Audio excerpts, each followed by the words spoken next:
मैं एक छोटे से आर्कटिक स्नो वुल्फ के रूप में रिबॉर्न हुआ था और साथ ही मैं एक डिवोरिंग इवोल्यूशन सिस्टम भी एक्टिवेट हो गया था। बस मांस और खून को निगलना था और मैं बिना किसी लिमिट के ताकतवर होता जा सकता था। पूरे आर्कटिक फूड चेन के शिखर पर खड़े अल्फा वुल्फ में बदल सकता था। लेकिन फिलहाल मैं अभी भी एक कमजोर सा भेड़िया था। अच्छी बात यह थी कि हमारे झुंड में वुल्फ पापा और वुल्फ मम्मी दोनों के एट्रीब्यूट्स काफी शानदार थे। एक लेवल 4 था और दूसरा लेवल 6, इसलिए वे स्वाभाविक रूप से पूरे वुल्फ पैक के लीडर्स थे। मैं अभी गुफा के बाहर निकलकर थोड़ा माहौल देखने की सोच ही रहा था कि तभी वुल्फ मम्मी ने मुझे सीधा अपनी गोद में खींच लिया। तभी मैंने नोटिस किया कि मम्मी की गोद में एक और नन्ही आर्कटिक फीमेल वुल्फ थी जो शायद मेरी छोटी बहन थी। वो मजे से दूध पी रही थी। उसे देखकर मैं भी धीरे धीरे पास गया और उसकी नकल करते हुए दूध पीने लगा। अचानक मेरे कानों में सिस्टम की आवाज गूंजी, Arctic wolf milk absorbed, evolution points plus 0.1। ये सुनते ही मैं और ज्यादा एक्साइटेड हो गया। इस तरह मैं दूध पीते पीते और सिस्टम की लगातार नोटिफिकेशन सुनते सुनते गहरी नींद में डूब गया। ऐसे ही पूरा 1 महीना गुजर गया। अब मैं अपनी छोटी बहन से कई गुना बड़ा हो चुका था। मेरी तेज ग्रोथ देखकर पूरा वुल्फ पैक हैरान था। रीबर्थ के सिर्फ तीसरे दिन ही मैं खुद दौड़ने कूदने लगा था। 10वें दिन मैंने दूध पूरी तरह छोड़ दिया और बाहर से वुल्फ पापा जो प्रे लाते थे उसका मांस खाना शुरू कर दिया। 20वें दिन तक मेरा शरीर बहन से बहुत बड़ा हो चुका था, यहाँ तक कि मैं अपने चाचा वुल्फ के 6 महीने के बच्चे से भी बड़ा दिखता था। और 30वें दिन तक मेरा शरीर 1 साल के आर्कटिक वुल्फ जितना बड़ा हो चुका था। इस समय मैं लेवल 3 पर पहुंच चुका था। मेरे एचपी पूरे 300 पॉइंट्स तक पहुंच गए थे। बाकी सभी एट्रीब्यूट्स 30 थे। इसके अलावा हर लेवल अप पर सिस्टम जो 10 बोनस एट्रीब्यूट पॉइंट्स देता था उन्हें मैंने पूरा का पूरा स्पीड में डाल दिया था, जिससे मेरी स्पीड सीधे 60 तक पहुंच गई। मेरी मौजूदा स्पीड शायद मेरे लेवल के किसी भी दूसरे वुल्फ से ज्यादा थी। यहाँ तक कि वुल्फ मम्मी भी मुझे पकड़ नहीं सकती थी। आसमान हो या जमीन, स्पीड ही ट्रूथ है। अगर स्पीड है तो लड़ाई हारने पर भी भागा जा सकता है। उसी समय एक आर्कटिक वुल्फ की गूंजती हुई हाउल ने मेरी सोच तोड़ दी। सिर उठाकर देखा तो वुल्फ पापा पूरे पैक को हंटिंग के लिए बुला रहे थे। ऐसी हाउल मैं लगभग हर दिन सुनता था, क्योंकि वुल्फ पापा और वुल्फ मम्मी रोज हंटिंग पर जाते थे। लेकिन आर्कटिक का एनवायरनमेंट बेहद हार्श, ऊपर से यहाँ प्रे भी बहुत कम मिलता था, इसलिए हर बार वे मुश्किल से कुछ छोटे मोटे जानवर ही पकड़ कर ला पाते थे। जहां तक उन बड़े बड़े एनिमल्स की बात थी जो अक्सर दिखते थे, उन्हें छेड़ने की हिम्मत पूरा वुल्फ पैक भी नहीं करता था। शिकार दिन ब दिन मुश्किल होता जा रहा था। इस बार तो वुल्फ मम्मी, जो आमतौर पर डैन की रखवाली करती थी, उन्हें भी साथ जाना पड़ा। जाने से पहले उन्होंने अपना सिर मेरे शरीर से हल्के से रगड़ा, जैसे मुझे छोटी बहन का ध्यान रखने की रिस्पॉन्सिबिलिटी दे रही हो। फिर मुड़कर चली गई। रवाना होने से पहले वुल्फ पापा ने भी मेरी कजन सिस्टर को डैन की निगरानी करने का आदेश दिया। सब कुछ तय होने के बाद मम्मी पापा साथ और वुल्फ्स को साथ लेकर दूर निकल गए। इस बार गुफा के सभी 8 एडल्ट स्नो वुल्फ्स हंटिंग पर चले गए थे। पीछे सिर्फ 5 वुल्फ कब्स बचे थे। उनमें सबसे अलग एक ऑर्फन वुल्फ था जो हमेशा अकेला रहना पसंद करता था। उसे वुल्फ मम्मी पापा ने हंटिंग के दौरान पाया था और दया करके घर ले आए थे। वो सिर्फ 3 महीने का था, लेकिन उसका शरीर मेरी 6 महीने वाली कजन के बराबर था। उसकी ग्रोथ भी बिल्कुल साधारण नहीं थी। वुल्फ पैक के जाने के बाद मैं कुछ देर सोच में डूब गया। मुझे लगा अब समय आ गया है कि मैं खुद हंटिंग पर निकलूं, क्योंकि मेरी एपिटाइट लगातार बढ़ती जा रही थी। मैं तो एक एडल्ट स्नो वुल्फ से भी ज्यादा खाने लगा था, जबकि वुल्फ मम्मी पापा पहले ही हंटिंग के लिए बहुत मेहनत करते थे। पिछले कुछ दिनों में वे साफ तौर पर दुबले हो गए थे। जाहिर था कि वे खुद भूखे रहकर सारा खाना मुझे और मेरी सिस्टर को दे रहे थे। ये देखकर मुझे लगा कि अब वक्त आ गया है कि मैं उनका कुछ बर्डन शेयर करूं। इसके अलावा डिवोरिंग एवोल्यूशन सिस्टम का अस्तित्व भी तय कर चुका था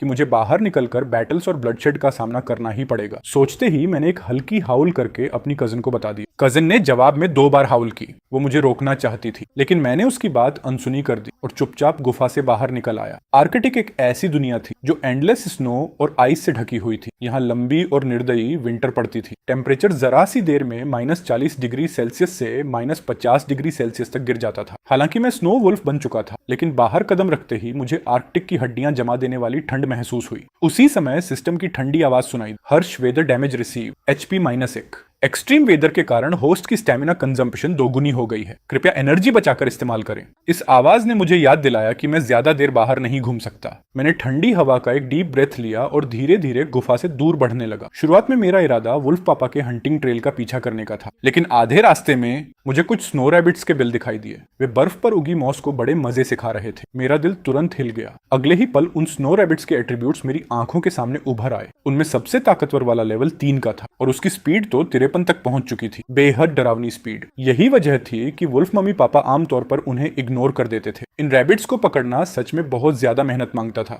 लेकिन मेरे लिए ये कोई बड़ी बात नहीं। मैंने अपनी सांस रोक ली, पेट को जमीन से चिपका दिया और धीरे धीरे आगे रेंगने लगा। जब दूरी सिर्फ 10 मीटर रह गई, तब उस स्नो रैबिट ने मुझे देख लिया और घबराकर जान बचाकर भागने लगा। मैंने अपना शरीर झोंक दिया और बिजली की तरह आगे लपका। हवा में मेरे तेज वुल्फ क्लॉज निकल पड़े। मैं जमीन पर गिरते ही उस पर झपटा। मेरे वुल्फ पॉ का एक भारी वार सीधे उस नर खरगोश की गर्दन पर पड़ा। झुंड का लीडर नर खरगोश उसी वक्त बर्फ पर ढेर हो गया। मैं तुरंत मुड़ा और बाकी शिकार का पीछा करने लगा। आखिरकार मैं कई छोटे खरगोशों को भी पकड़ने में सफल हो गया। आधे घंटे बाद 6 आर्कटिक रैबिट सफेद बर्फ पर बिखरे पड़े थे और मेरी भी आधी से ज्यादा स्टेमिना खत्म हो चुकी थी। मैं सीधे एक आर्कटिक रैबिट की लाश के पास गया और एक बड़ा सा कॉर निगल लिया। होस्ट आर्कटिक रैबिट का मांस खा रहा है। एक एवोल्यूशन पॉइंट प्राप्त हुआ। सिस्टम की आवाज सुनते ही मैं और भी तेजी से खाने लगा। किसी भी तरह का खाना निगलने पर इवोल्यूशन पॉइंट्स मिलते थे, बस शुरुआत में मिलने वाले पॉइंट्स ज्यादा होते थे। नर खरगोश और एक छोटे खरगोश को खत्म करने के बाद इवोल्यूशन पॉइंट्स घटकर सिर्फ 0.1 रह गए। 2 आर्कटिक रैबिट्स को पूरी तरह साफ करने के बाद मैंने और नहीं खाया। मैंने जमीन पर पड़े खरगोशों की लाशों को मुंह में दबाया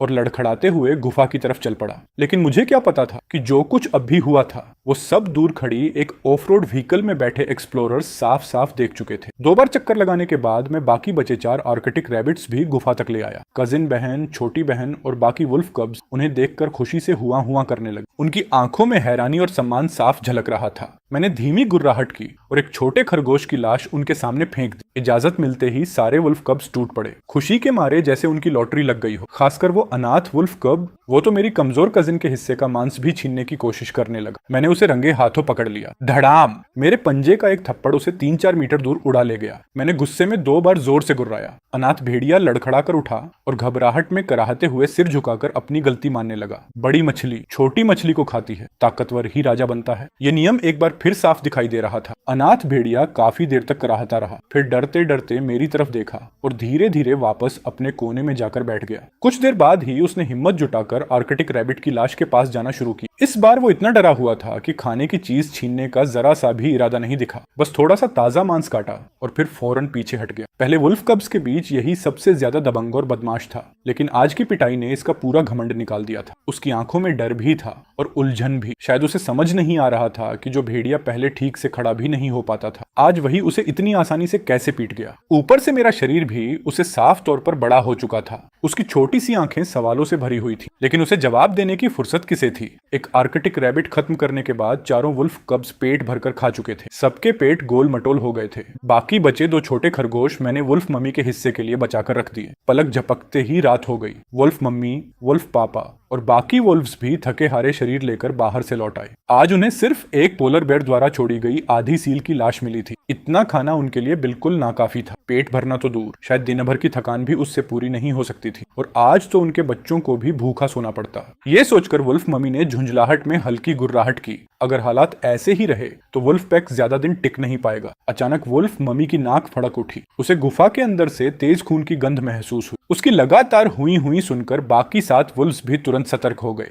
वुल्फ पापा कई आर्कटिक वुल्फ्स को लेकर पागलों की तरह गुफा की तरफ दौड़ पड़ा। अल्फा वुल्फ होने के नाते उसकी गर्जना में खूंखार किलिंग इंटेंट भरी हुई थी। गुफा के अंदर अभी अभी पेट भरकर सोए वुल्फ कब्स उस परिचित गर्जना को सुनकर डर के मारे उछलकर खड़े हो गए। मैं भी कोई अपवाद नहीं था। मुझे लगा वुल्फ पापा और वुल्फ मम्मी किसी दुश्मन से टकरा गए हैं। मैं भी फौरन उठकर गुफा के बाहर की तरफ भागा। 60 पॉइंट स्पीड और 60 पॉइंट स्ट्रेंथ वाला वुल्फ पापा सीधे गुफा के अंदर घुस आया। उसके सफेद पंजे जमीन पर इतने जोर से पड़े कि कई पत्थर उछल गए। उसका गुस्से से भरा चेहरा देखकर, लेकिन कोई दुश्मन नजर न आने पर, मैं वहीं का वहीं जड़ हो गया। पीछे खड़ी मेरी छोटी बहन और कजिन तो डर के मारे कांपने लगी। कुछ ही सेकंड बाद वुल्फ मम्मी और बाकी वुल्फ्स भी अंदर पहुंच गए और पूरी गुफा को गौर से देखने लगे। जब उन्होंने देखा कि सारे बच्चे सुरक्षित हैं, तब जाकर उनके खड़े हुए रोए धीरे धीरे नीचे हुए। वुल्फ मम्मी ने हल्की गुर्राहट की और बार बार अपनी जीभ से मुझे और मेरी बहन को चाटने लगी। तभी मुझे समझ आया कि वो लोग अभी इतने घबराए हुए क्यों थे। मैंने धीरे से एक बार हुआ हुआ की, फिर गुफा में बची हुई 2 आर्कटिक रैबिट्स की लाशें मुंह में दबाकर बाहर खींच लाया। असल में वही खून की गंध थी जो उन्हें महसूस हुई थी, लेकिन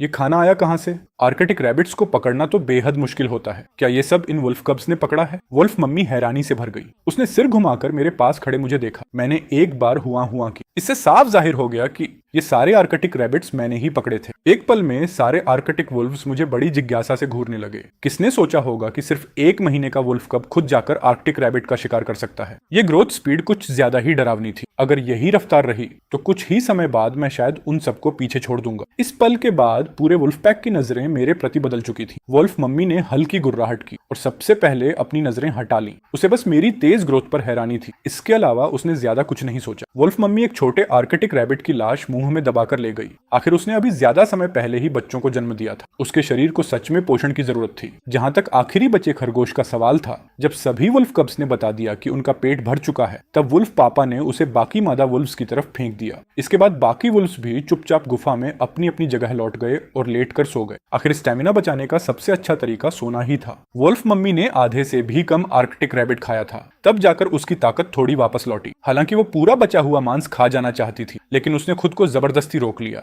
गुफा के एक कोने में, जहां किसी की नजर नहीं पड़ सकती थी, वुल्फ मम्मी ने चुपके से बचा हुआ खाना मेरे और मेरी छोटी बहन के लिए छिपा दिया। फिर उसने 2 बार हल्की गुर्राहट की और हमें अपने पास बुलाया। मैंने काफी मना किया, लेकिन वुल्फ मम्मी अपनी जिद पर अड़ी रही। वो खाना हमें ही खिलाना चाहती थी। ये देखकर मैं मन ही मन आह भरने लगा। लेकिन मैं अच्छी तरह समझता था कि अगर मुझे सुरक्षित जीना है तो लगातार एवोल्यूशन करनी होगी। साथ ही मुझे इतना ताकतवर बनना होगा कि वुल्फ मम्मी और वुल्फ पापा को थोड़े से खाने के लिए अपनी जान जोखिम में न डालनी पड़े। मुझे पूरे आर्कटिक का असली राजा बनना था। आर्कटिक फूड चेन के शिखर पर बैठा हुआ वुल्फ किंग। इन खूबसूरत सपनों को दिल में लिए मैं चुपचाप वुल्फ मम्मी के शरीर से सटकर लेट गया और स्टेमिना रिकवर करने के लिए सो गया। कल फिर शिकार पर जाना था। अगली सुबह जब मेरी आंख खुली तो वुल्फ मम्मी, वुल्फ पापा और बाकी एडल्ट स्नो वुल्फ्स गुफा में नहीं थे। जाहिर था कि वे सुबह सुबह ही खाने की तलाश में निकल चुके थे। बाकी वुल्फ कब्स अभी भी गहरी नींद में खर्राटे मार रहे थे। मैं धीरे धीरे गुफा से बाहर निकला और सफेद बर्फ से ढके आर्कटिक प्लेन की तरफ मुंह करके एक लंबी हुआ लगाई। लगता है मुझे यहाँ बहुत लंबे समय तक सर्वाइवल करना पड़ेगा। हुआ खत्म करते ही मेरा पेट फिर से भूख से मचलने लगा। इसलिए मैंने बाहर जाकर अपनी किस्मत आजमाने का फैसला किया। ज्यादा दूर नहीं गया था कि हवा में ताजा खून की हल्की गंध महसूस हुई। मैं हवा की दिशा पकड़कर धीरे धीरे आगे बढ़ने लगा। करीब 10 मिनट तक रेंगते हुए आगे बढ़ने के बाद मैं एक घनी झाड़ी के पीछे रुक गया। सिर उठाकर दूर देखा। बहुत जल्दी मुझे उस खून की गंध का स्रोत दिखाई दे गया। वो एक लेवल 7 आर्कटिक रीनडियर की लाश। सामान्य हालात में इतने बड़े शिकार को गिराने के लिए पूरे वुल्फ पैक को पूरी ताकत लगानी पड़ती, लेकिन अभी एक विशाल लेवल 7 नर रीनडियर मेरी आंखों के सामने मरा पड़ा था। उसकी लाश पर दांतों या पंजों के निशान तक नहीं थे, सिर्फ गर्दन और चारों पैरों से गहरा लाल खून बह रहा था। यह नजारा देखकर मैं बेहद उलझ गया। आखिर कौन सा जीव इतना आसानी से एक स्वस्थ रीनडियर को मार सकता था? क्या यह पोलर बेयर का काम था? लेकिन अगर पोलर बेयर ने मारा था तो उसने पूरी लाश यहाँ क्यों छोड़ दी? आसपास अच्छी तरह जांच पड़ताल करने के बाद जब मुझे यकीन हो गया कि कोई खतरा नहीं है, तब मैं धीरे धीरे लाश के पास पहुंचा। ये आर्कटिक रीनडियर बहुत विशाल था। इसका वजन आसानी से 100 किलो से ऊपर होगा।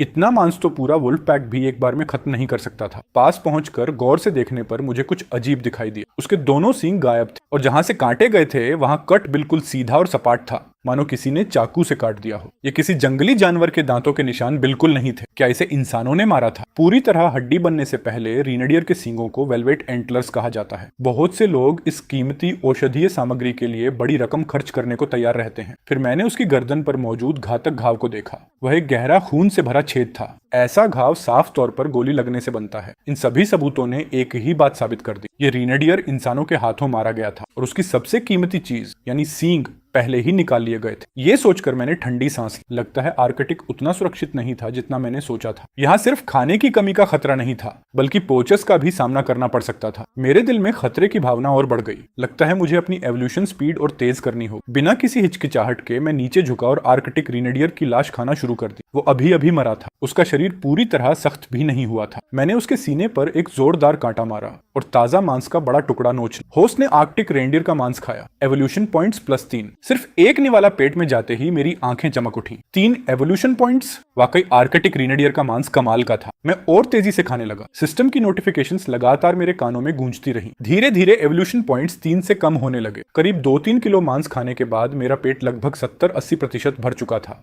तब जाकर मैंने खाना बंद किया। वैसे भी इस बर्फीली बर्फीले जंगल में जरूरत से ज्यादा पेट भरकर खाना अपनी चाल को सुस्त बनाने जैसा था। इस वक्त मैं 70 से ज्यादा इवोल्यूशन पॉइंट्स जमा कर चुका था। बस 10 से भी कम पॉइंट्स की कमी थी और मैं एक बार फिर इवोल्यूशन कर सकता था। अपने इंसानी दिमाग का फायदा उठाते हुए मैंने कुछ मोटी टहनियां उठाकर रीनेडियर की लाश के नीचे लगा दी। इस तरीके से घर्षण कम हो गया। फिर मैं धीरे धीरे उसे गुफा की तरफ घसीटने लगा। अगर मेरे पास ये दिमाग ना होता तो शायद वुल्फ पापा को भी इस शिकार को खींचकर ले जाने में पसीना आ जाता। लेकिन तभी खून की गंध सूंघकर एक धूसर सफेद धब्बों वाला फीलाइन बीस्ट वहां आ पहुंचा। वो झाड़ियों के बीच दबकर लेट गया। जब उसे यकीन हो गया कि मैं सिर्फ एक अकेला वुल्फ कब हूं, तो उसने अपने नुकीले दांत और पंजे बाहर निकाल लिए। वो मेरे बराबर वजन का शिकारी था। बिल्ली प्रजाति के शिकारी लगभग हमेशा जंगल के बेजोड़ राजा माने जाते हैं। उसकी लंबी और लचीली टांगे थी और भूख सहने की क्षमता भी बेहद जबरदस्त थी। वो सचमुच एक जन्मजात हंटर था। लगता था कि यह दानव 2 दिनों से भूखा था, लेकिन सामने इतना बड़ा शिकार पड़ा होने के बावजूद उसने खुद को काबू में रखा। चुपचाप सही मौके का इंतजार करता रहा। ठीक उसी समय जब मैं पूरी ताकत लगाकर रीनेडियर की लाश खींच रहा था, मेरा संतुलन बिगड़ा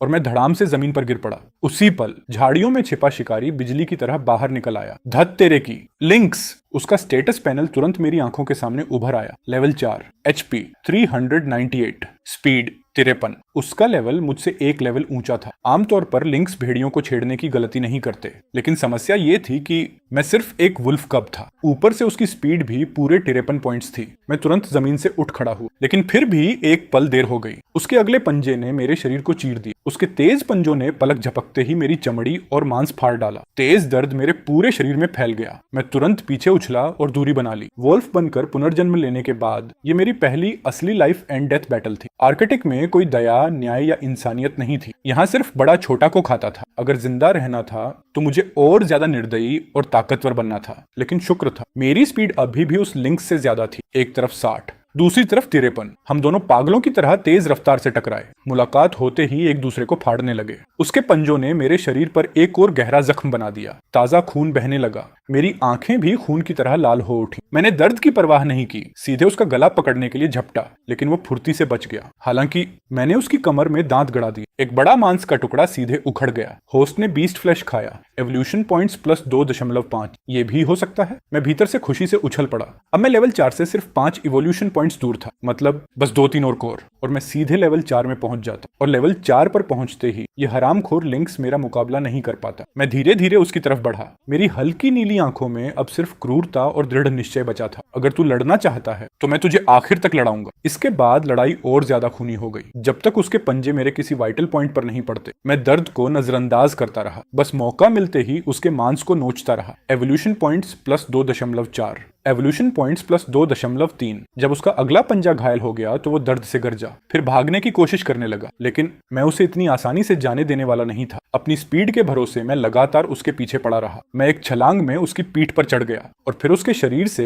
एक और खूनी मांस का टुकड़ा नोच लिया। होस्ट ने बीस्ट फ्लैश खाया। Evolution points plus 2.2। जैसे ही वो मांस मेरे पेट में पहुंचा, एक उफनती हुई एवोल्यूशन एनर्जी पूरे शरीर में दौड़ गई। बधाई हो होस्ट, आप लेवल 4 पर पहुंच गए हैं। HP 400, stamina 40, defence 40, speed 70। मैंने बिना सोचे सारे बोनस एट्रीब्यूट पॉइंट्स फिर से स्पीड में झोंक दिए। एक झटके में मेरी स्पीड 80 तक पहुंच गई। उसी समय मेरे नीचे दबा लिनक्स अचानक लोटपोट हुआ। उसने मुझे झटककर नीचे गिरा दिया, फिर 3 टांगों के सहारे जान बचाकर भागने लगा। लेकिन अब मेरी नजरों में उसकी हर हरकत बेहद धीमी लग रही थी। अगर तू मेरे खाने पर हाथ डालने आया है तो यहाँ मरने की तैयारी भी करके आना चाहिए था। मैं सफेद परछाई बनकर उसके पीछे दौड़ा। पलक झपकते ही उसे पकड़ लिया। 80 स्पीड और 41 स्ट्रेंथ के विस्फोटक बल के साथ मैंने सिर्फ एक पंजा मारा। धड़ाम! उसकी रीढ़ की हड्डी चकनाचूर हो गई। लिंक्स कई मीटर दूर लुढ़क गया। उसके मुंह से खून बहने लगा। मैंने उसे तड़प आने में समय बर्बाद नहीं किया, सीधे उसके सिर पर एक जानलेवा पंजा मारा। उसकी बची खुची चेतना भी वहीं खत्म हो गई। मेरी पहली लाइफ एंड डेथ बैटल शानदार जीत के साथ समाप्त हुई।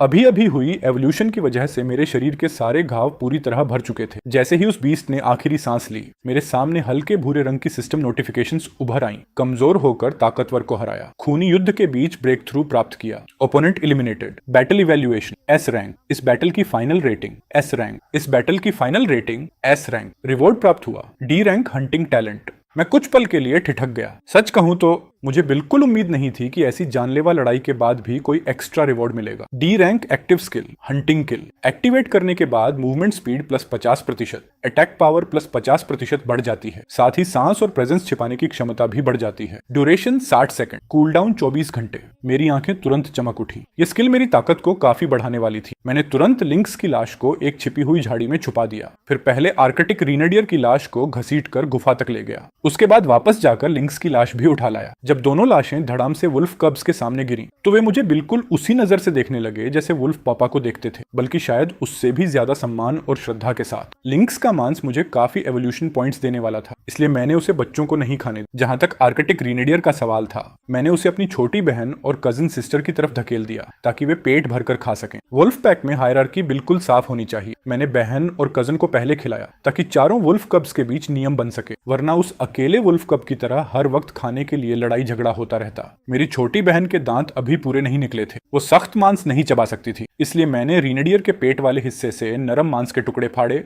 और उसके सामने रख दिए। छोटी बहन ने खुश होकर कुछ मासूम सी आवाजें निकाली, फिर प्यार से मुझसे लिपट गई। इसके बाद जब बहन और कजिन दोनों पेट भरकर खा चुकी, तब मैंने ग्रे वुल्फ कब और उस अकेले वुल्फ कब को खाने दिया। अनाथ वुल्फ कब तो पहले से ही भूख से बेहाल था। जैसे ही वो रीनेडियर की लाश के पास पहुंचा, टूट पड़ा और मैं एक चट्टान के पीछे जाकर लेट गया। आज लिंक्स के साथ जान की बाजी लगाकर लड़ाई लड़ी थी। मैं भी पूरी तरह थक चुका था। छोटी बहन भी पेट भरने के बाद लड़खड़ाते हुए मेरे पास आई, मेरे शरीर से सटकर लेट गई और सो गई। पलक झपकते ही शाम हो गई। नींद खुलते ही मुझे एहसास हुआ कि वुल्फ पापा और वुल्फ मम्मी अभी तक वापस नहीं लौटे थे। मैं धीरे धीरे गुफा के बाहर आया। एक बर्फीली हवा का झोंका सीधे मेरे चेहरे से टकराया। मैंने दूर नजर दौड़ाई। ठंडी हवाएं पहले से ज्यादा तेज चल रही थी। जमीन की बर्फ और हिम को हवा आसमान में उड़ा रही थी। क्या स्नोस्टॉर्म आ गया है? मेरा दिल अचानक भारी हो गया। वुल्फ पापा और वुल्फ मम्मी के वापस न लौटने की वजह शायद यही तूफान था, लेकिन दोनों ही अनुभवी हंटर्स थे। अगर उन्होंने स्नोस्टॉर्म आते देखा होगा तो जरूर कहीं शरण ले ली होगी। मैं वापस गुफा के अंदर आया। कजिन सिस्टर अभी भी जाग रही थी। वो नाइट वॉच कर रही थी। मैंने हल्की गुर्राहट की, इशारा किया कि अब मैं पहरा दूंगा। कजन ने आभार जताते हुए 2 बार हुआ हुआ की, फिर आज्ञाकारी होकर वापस सोने चली गई।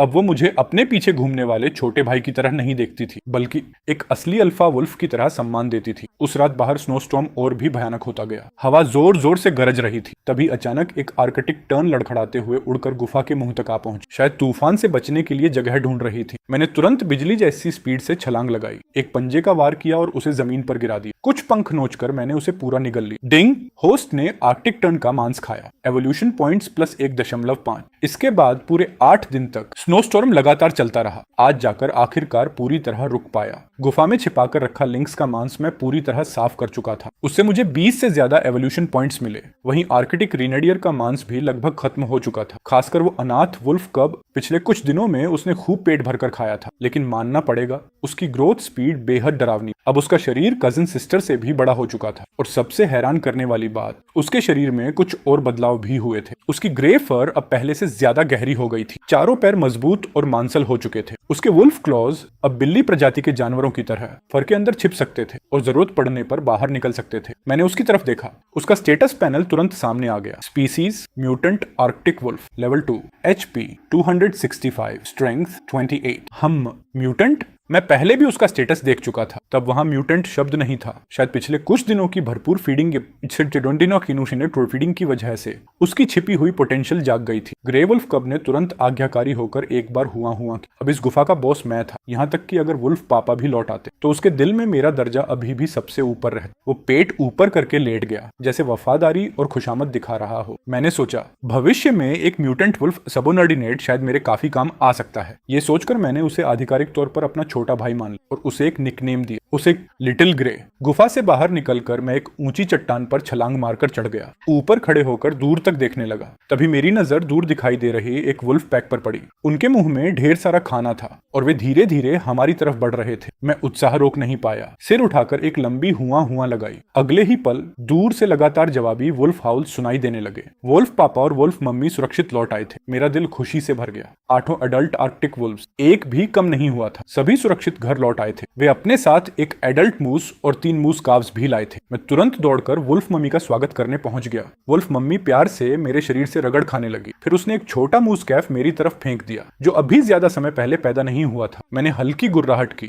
इशारा किया कि वो हिस्सा छोटी बहन के लिए रहने दे। मेरी इस हरकत पर वुल्फ मम्मी खुद को रोक नहीं पाई और मुझे फिर से कई बार चाटने लगी। गुफा में लौटने के बाद वुल्फ मम्मी ने उन छोटे मूस काब्स के पेट फाड़कर उनकी अंतड़ियां निकाली और वुल्फ कब्स के सामने फेंक दी। वो छोटा ग्रे व्हाइट वुल्फ कब पहले तो तुरंत झपटने वाला था, लेकिन अचानक उसे कुछ याद आ गया। उसने सिर उठाकर मेरी तरफ देखा। मेरी इजाजत मिलने के बाद ही वो धीरे धीरे जाकर खाने लगा। वुल्फ मम्मी ने ये सब देखा, लेकिन उसे कोई आपत्ति नहीं थी। आखिर ताकतवर ही राजा बनता है। वुल्फ कब्स मेरा कहना मानते हैं, ये बिल्कुल स्वाभाविक बात थी। वुल्फ मम्मी ने मुझे भी खाने का इशारा किया। मैं लिटिल ग्रे को साथ लेकर उस एडल्ट मूस की लाश के पास पहुंच गया। लेवल 8 मूज, HP 1265। होस्ट ने मूस का मांस खाया। Evolution points +5। सिर्फ पहला कोर खाते ही मुझे 5 एवोल्यूशन पॉइंट्स मिल गए। मेरी आंखें चमक उठी। इतने ज्यादा एवोल्यूशन पॉइंट्स मुझे पहली बार मिले थे। मैं तुरंत टूट पड़ा। लगातार मांस निगलता गया। मूस का मांस सचमुच बेहद स्वादिष्ट था, नरम, रसदार और ताजा। मैं बड़े मजे से खा रहा था। मैंने लगातार दसियों किलो मांस खा लिया। ये मात्रा किसी सामान्य अडल्ट आर्कटिक वुल्फ से भी कहीं ज्यादा थी।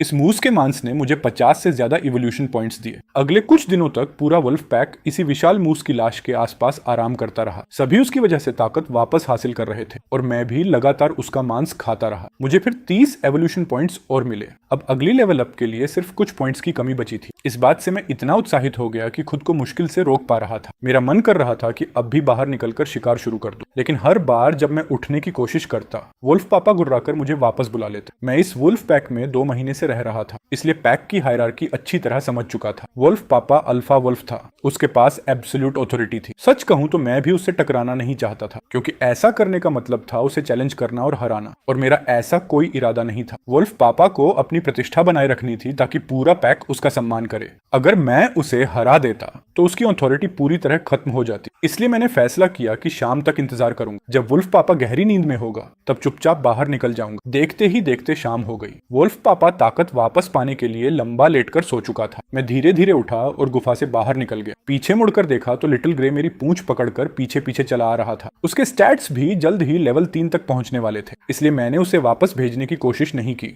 आज आसमान पूरी तरह धूसर था, विजिबिलिटी भी काफी खराब थी। शायद यही वजह थी कि वुल्फ पापा ने आज शिकार पर जाने का फैसला नहीं किया था। लेकिन मैं अलग था। मुझे सिर्फ 5 एवोल्यूशन पॉइंट्स और चाहिए थे। लेवल अप का लालच इतना बड़ा था कि मैं खुद को रोक नहीं पा रहा था। मैं लगातार शिकार की तलाश में घूमने लगा। ज्यादा समय नहीं बीता कि हमें एक आर्कटिक रैबिट कॉलोनी मिल गई, लेकिन अब उन रैबिट्स से मिलने वाले इवोल्यूशन पॉइंट्स इतने कम थे कि उन पर समय बर्बाद करने का मन ही नहीं हुआ। हालांकि पीछे खड़ा लिटिल ग्रे बेचैन हो रहा था, वो हमला करना चाहता था। मैंने सिर हिलाकर इजाजत दे दी, उसे खुद शिकार करने का मौका दे दिया। लिटिल ग्रे खुशी से उछल पड़ा और सीधा रैबिट ग्रुप की तरफ दौड़ गया। दुर्भाग्य से उसे हंटिंग स्किल्स आती ही नहीं थी। वो बस सिर झुकाकर बैल की तरह भागा। आर्कटिक रैबिट्स के कान बेहद तेज थे। उन्होंने तुरंत खतरा भांप लिया और चारों तरफ भाग निकले। लिटिल ग्रे गुस्से में जोर जोर से हुआ हुआ करने लगा। मैं सिर्फ सिर हिलाकर रह गया। फिर उसके पास गया और एक थप्पड़ जड़ दिया। उसके बाद मैंने उसे सिखाना शुरू किया, जमीन से चिपककर कैसे रेंगना है, अपने निशान कैसे छिपाने हैं और शिकार के करीब कैसे पहुंच। लिटिल ग्रे बेहद ध्यान से सीख रहा था। वो बार बार प्रैक्टिस करता रहा। मैं उसे सिखाते हुए आगे बढ़ता गया और साथ साथ शिकार भी ढूंढता रहा। अचानक मेरी सिक्स्थ सेंस ने खतरे का संकेत दिया। पूरे शरीर में सिहरन दौड़ गई। वुल्फ पर खड़ी हो गई।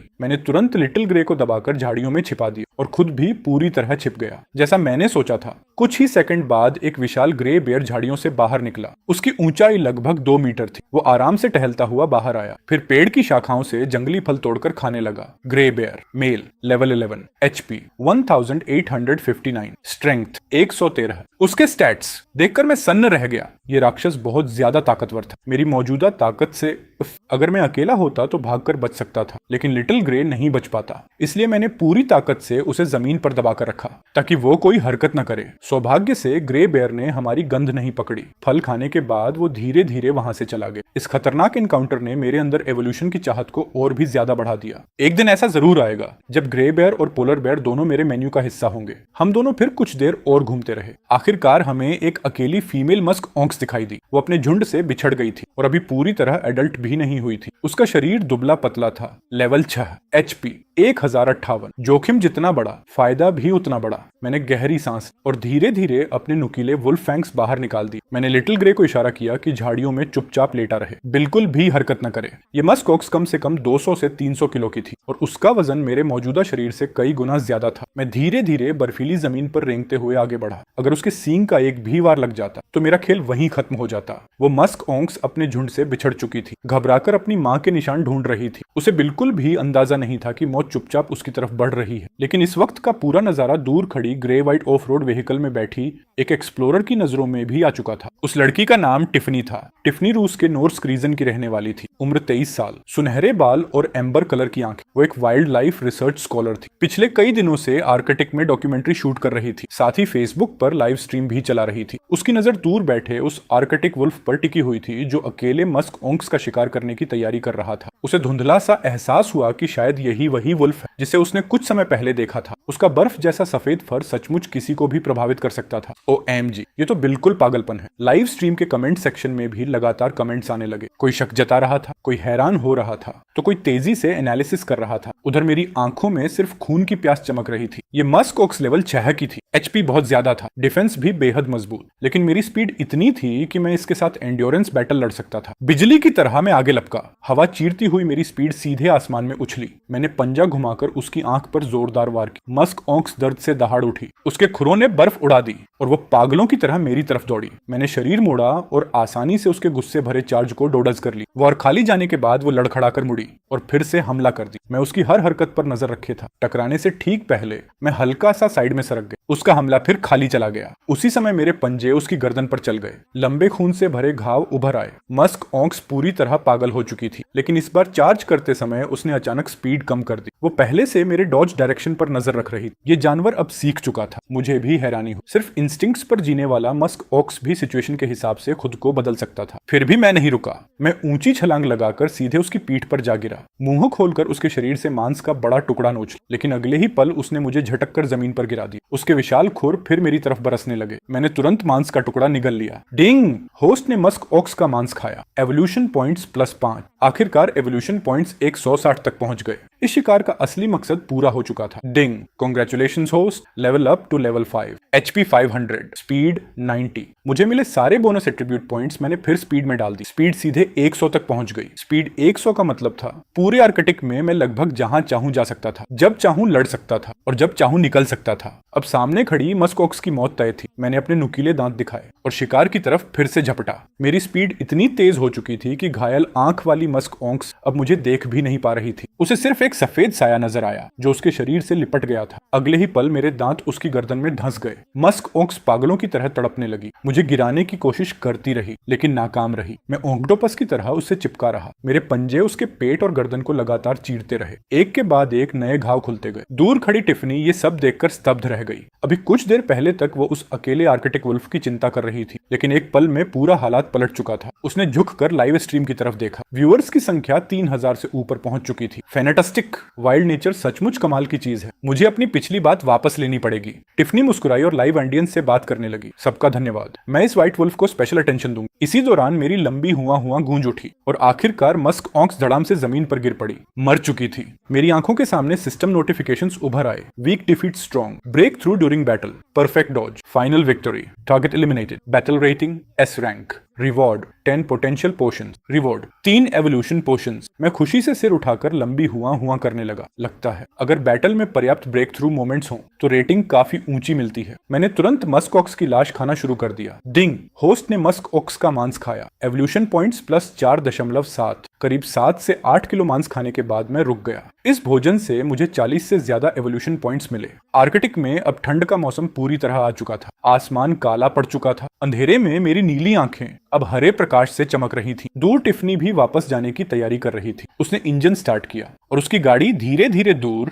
अंधेरे में गायब हो गई। मैंने फिर लिटिल ग्रे को आवाज लगाई जो अब तक छिपकर बैठा हुआ था। उसे बाहर आकर खाने को कहा। लिटिल ग्रे कई घंटों से जमीन से चिपका पड़ा था। ठंड से उसका पूरा शरीर अकड़ चुका था, लेकिन मेरी आवाज सुनते ही वो खुशी से दौड़ पड़ा। और सीधे मस्क ओक्स की लाश पर टूट पड़ा। मैं इधर उधर घूमकर 2 मजबूत टहनियां ढूंढने लगा ताकि इस मस्क ऑक्स की लाश को घसीटकर गुफा तक ले जा सकूं। इतनी बड़ी मस्क ऑक्स पूरे वुल्फ पैक को कई दिनों तक पेट भरकर खिला सकती थी। वापसी के रास्ते में मेरी मुलाकात 3 आर्कटिक वुल्फ्स के एक छोटे वुल्फ पैक से हुई। उनमें सबसे ताकतवर नर वुल्फ भी सिर्फ लेवल 5 का था। उन्होंने मेरी गंध सूंघी और तुरंत समझ गए कि मैं आसान शिकार नहीं हूँ, इसलिए समझदारी दिखाते हुए पीछे हट गए। जैसे ही मैं गुफा के पास पहुंचा, मैंने वुल्फ पापा को पेट्रोल करते हुए देखा। मैं फुर्ती से एक बड़ी चट्टान पर चढ़ा और सिर उठाकर लंबी हुआ हुआ लगाई। वुल्फ पापा ने आवाज सुनते ही सिर घुमा लिया तो ये लड़का वापस आ गया। उनके दिल पर रखा भारी पत्थर आखिर उतर गया। जब से वो जागे थे और उन्हें मैं लिटिल ग्रे गायब मिले थे, तब से वो लगातार परेशान थे। बेशक अल्फा वुल्फ होने के नाते वो इस बात से बेहद नाराज भी थे कि मैं बिना बताए निकल गया था, लेकिन तभी उनकी तेज सूंघने की शक्ति को खून की गंध महसूस हुई।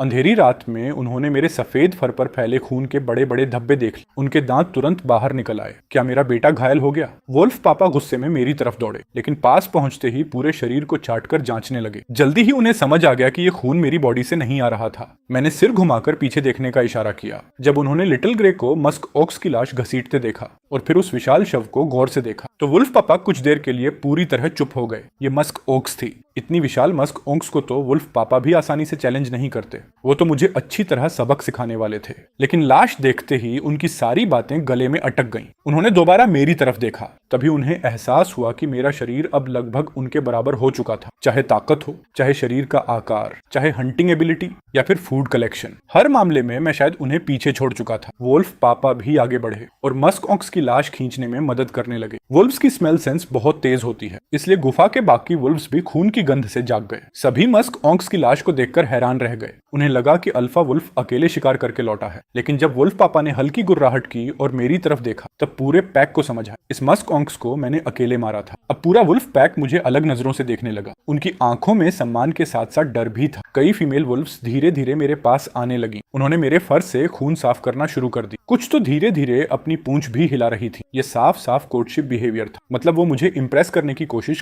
कर रही थी। अच्छी बात ये रही कि वुल्फ मम्मी ने समय रहते दांत दिखाकर उन्हें डांट दिया, तभी वे पूंछ दबाकर दूर हट गईं। अगर वुल्फ मम्मी बीच में न आती तो मैं सचमुच फ्रीज हो जाता। आखिर अंदर से मैं अभी भी इंसान ही था। किसी फीमेल वुल्फ के साथ रोमांस वाली सिचुएशन मेरे लिए पचाना मुश्किल था। मैंने वुल्फ पापा को खाने के लिए बुलाया, लेकिन उन्होंने कोई जवाब नहीं, बस चुपचाप जाकर लेट गए और सो गए। वुल्फ वर्ल्ड में स्ट्रॉन्गेस्ट ही किंग होता है, और अब मेरी ताकत सचमुच वुल्फ पापा की पोजीशन को चुनौती देने लगी थी। असल वजह यही थी कि वो इतने खामोश थे। चाहे पिता पुत्र का रिश्ता हो, जब बच्चे बड़े हो जाते हैं तो आखिर उन्हें अलग पैक बनाना ही पड़ता है। वुल्फ पापा की उदासी देखकर मैंने भी फैसला कर लिया, अब मुझे अलग रहना चाहिए। लिटिल ग्रे मेरा सबसे भरोसेमंद साथी था, उसे मैं जरूर साथ ले जाता। बाकी वुल्फ कब्स को भी ले जाना चाहता था, अगर वुल्फ पापा इजाजत देते तो। इसके बाद समय तेजी से बीत गया। पलक झपकते ही आधा महीना गुजर गया। वुल्फ पापा और वुल्फ मम्मी 4-5 बार शिकार पर गए, लेकिन नतीजे ज्यादा अच्छे नहीं रहे। सबसे सफल शिकार में भी उन्हें सिर्फ एक बेबी सी लाइन मिला, लेकिन इतना मांस 8 एडल्ट आर्कटिक वुल्फ्स के लिए बिल्कुल नाकाफी था। मैंने जल्दबाजी में पैक नहीं छोड़ा, बल्कि लिटिल ग्रे के साथ मिलकर पहले एक सुरक्षित नई गुफा ढूंढने लगा। इन दिनों मैंने 50 से 60 किलो मस्क ओक्स का मांस और खाया, लेकिन एवोल्यूशन पॉइंट्स अब घटकर सिर्फ 0.1 रह गए थे। लिटिल ग्रे ने मुझसे थोड़ा ज्यादा फायदा उठाया और आखिरकार लेवल 3 तक पहुंच गया। अब लेवल 3 लिटिल ग्रे मेरे कई छोटे मोटे कामों में मदद कर सकता था। मैंने सिस्टम रिवॉर्ड्स पर नजर डाली। सबसे पहले थी एवोल्यूशन पोशन। इनका इफेक्ट था शिकार खाने पर मिलने वाले एवोल्यूशन पॉइंट्स 3 गुना हो जाते, और ये इफेक्ट पूरे 72 घंटे तक रहता। दूसरी थी पोटेंशियल पोशन। इनकी क्षमता शरीर की छिपी हुई लिमिट्स को जगाना। पिछले कुछ दिनों में मैं 5 पोटेंशियल पोशंस पी चुका था। मेरे वुल्फ फर पहले से ज्यादा चमकदार और मुलायम हो गए थे। हड्डियां और मजबूत हो गई थी। लंग कैपेसिटी भी काफी बढ़ गई थी। अब मैं 30 मीटर प्रति सेकंड की स्पीड से स्प्रिंट कर सकता था और लगातार 10 मिनट तक उस स्पीड को बनाए रख सकता था। लेकिन 5 पोशंस खत्म होने के बाद उनका इफेक्ट अब लगभग रुक गया था। मेरे पास अभी भी 5 पोटेंशियल पोशंस बची हुई थी। मैंने तय किया कि उन्हें लिटिल ग्रे, छोटी बहन और कजन सिस्टर को दूंगा। एक रात जब वुल्फ पापा और वुल्फ मम्मी गहरी नींद में थे, मैं चुपचाप लिटिल ग्रे, छोटी बहन और कजन सिस्टर के पास गया और तीनों को एक एक पोटेंशियल पोटियन इंजेक्ट कर दी। अगली सुबह लिटिल ग्रे का फर पहले से कहीं ज्यादा चमकदार दिख रहा था। उसके चारों पैर भी काफी मजबूत और ताकतवर हो गए थे। वहीं छोटी बहन और कजन सिस्टर में अभी कोई बड़ा बदलाव नजर नहीं आया, बस उनकी भूख पहले से काफी बढ़ गई थी। मैं लिटिल ग्रे को लेकर शिकार पर निकल पड़ा। आमतौर पर पोटेंशियल पोशन का असर लगभग 3 दिन तक रहता है। इस दौरान ज्यादा एक्सरसाइज और भरपूर खाना शरीर की पोटेंशियल जगाने में बहुत मदद करता है। इस हंटिंग ट्रिप में मैंने लिटिल ग्रे को मेन हंटर की भूमिका दी। जल्द ही हमें एक लेमिंग कॉलोनी की गंध मिल गई। मेरी मंजूरी मंजूरी मिलते ही लिटिल ग्रे झाड़ियों में छिप गया और धीरे धीरे आगे बढ़ने लगा। अब उसे हंटिंग की कुछ बेसिक स्किल्स आ चुकी थी। उसकी स्पीड लगभग 40 तक पहुंच चुकी थी, जो लेमिंग्स से कहीं ज्यादा थी। सिर्फ आधे मिनट के अंदर ही लिटिल ग्रे के पंजों तले 7 से 8 लेमिंग्स मारे जा चुके थे। थोड़ी देर पीछा करने के बाद उसने 2 से 3 लेमिंग्स मुंह में दबाए और वापस लौट आया। लिटिल ग्रे उत्साह से मेरी तरफ हुआ हुआ करने लगा। यह उसकी जिंदगी का पहला सफल सोलो हंट था। कुछ लेमिंग्स खाने के बाद मुझे थोड़े इवोल्यूशन पॉइंट्स मिले। बाकी खाना मैंने लिटिल ग्रे के लिए छोड़ दी। उसने कुछ लेमिंग्स को सावधानी से बर्फ में दबा भी दिया। वो बाद में उन्हें छोटी बहन और बाकी वुल्फ्स को खिलाना चाहता था। कुछ दिनों बाद मैंने फैसला किया कि अब लिटिल ग्रे, छोटी बहन, कजन सिस्टर और ग्रे व्हाइट वुल्फ कब को लेकर अलग पैक बनाया। हम सब पुरानी गुफा छोड़कर नई जगह चले गए। नई गुफा पुरानी जगह से लगभग 20 किलोमीटर दूर थी। एक ऊंचे पहाड़ पर स्थित। रास्ता खतरनाक और खड़ा था, लेकिन सुरक्षा बेहद शानदार थी। नई केव इतनी बड़ी थी कि उसमें दर्जनों वुल्फ्स रह सकते थे। मैंने सबको वहां बसाया और आधिकारिक तौर पर अपना खुद का वुल्फ पैक बना लिया। फिर आधा महीना और गुजर गया। पोलर नाइट पूरी तरह उतर चुकी थी। चारों तरफ अंधेरा छाया हुआ था। तापमान गिरकर -20 डिग्री सेल्सियस तक पहुंच गया। इस दौरान मैं कई बार लिटिल ग्रे को साथ लेकर शिकार पर गया। आज हमें आर्कटिक फॉक्स का एक पूरा परिवार मिल गया। आर्कटिक कॉन्टिनेंट में फॉक्स बेहद सतर्क जानवर माने जाते हैं। उन्हें पकड़ना आसान नहीं होता। आज किस्मत अच्छी थी। लिटिल ग्रे घूमते घूमते उनकी मांद तक पहुंच गया था। मैंने घात लगाकर इंतजार किया और अपनी बिजली जैसी स्पीड का फायदा उठाते हुए एक एक फॉक्स को खत्म करने लगा। इस आर्कटिक फॉक्स फैमिली में एक एडल्ट मेल, 2 एडल्ट फीमेल्स और 7 कब्स थे। आखिर में मैंने 3 एडल्ट्स और 4 कब्स को मार गिराया। साथ ही एक कब को जिंदा पकड़ लिया। मैंने उस अधमरे आर्कटिक फॉक्स क्यूब को छोटी बहन और ग्रे व्हाइट वुल्फ क्यूब के सामने फेंक दिया ताकि वे हंटिंग स्किल्स की प्रैक्टिस कर सके, और कजन सिस्टर को उनकी निगरानी का काम सौंप दिया।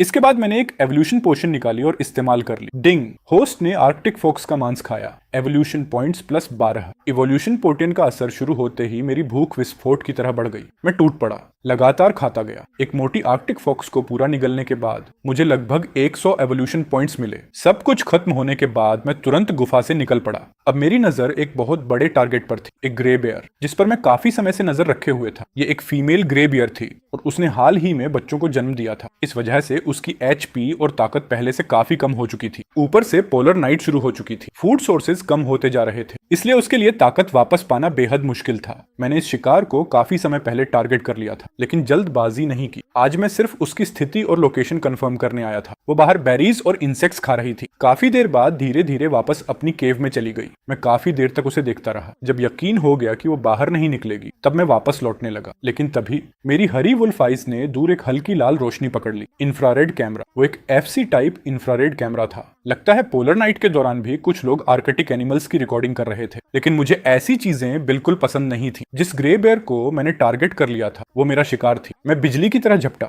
1 सेकंड से भी कम समय में कैमरा तक पहुंच गया। एक पंजे के वार से कैमरा जमीन पर गिर पड़ा, फिर 2 और वार और कैमरा पूरी तरह टूट गया। काम खत्म करके मैं तुरंत वहां से निकल गया। उधर करीब 2 किलोमीटर दूर खड़ी ऑफ रोड व्हीकल में टाइफनी अपने टैबलेट की काली पड़ चुकी स्क्रीन को घूर रही थी। उसके चेहरे पर गुस्सा और हैरानी दोनों थे। हे भगवान, अभी जो व्हाइट शैडो दिखी थी वो क्या थी? पीछे की सीट पर सो रही उसकी दोस्त डिवाइनर भी जाग गई। वो अभी भी नींद में थी। डिवाइनर और टिफनी यूनिवर्सिटी की क्लासमेट्स। पोलर नाइट शुरू होने के बाद डिवाइनर को चिंता थी कि टिफनी अकेले शूटिंग करते हुए खतरे में पड़ सकती है, इसलिए वो उसके साथ आ गई थी। टिफनी ने टैबलेट उसकी तरफ बढ़ा दिया। एक व्हाइट शैडो थी। वो बिजली की तरह आई और कैमरा तोड़कर गायब हो गई। डिवाइनर भी चौंक गई। कहीं आर्कटिक फॉक्स तो नहीं थी? आखिर दोनों ने फैसला किया कि पहले वापस जाकर नया कैमरा खरीदेंगी, फिर दोबारा यहाँ आएंगी। लेकिन उन्हें क्या पता था, अगली बार जब वे यहाँ लौटेंगी तो शायद उन्हें सिर्फ बर्फ पर जमे कुछ पुराने खून के निशान ही देखने को मिले। गुफा में लौटकर मैं चट्टान के सहारे लेट गया और गहरी नींद में डूब गया। इन 2 दिनों में मुझे अपनी ताकत रिकवर करनी थी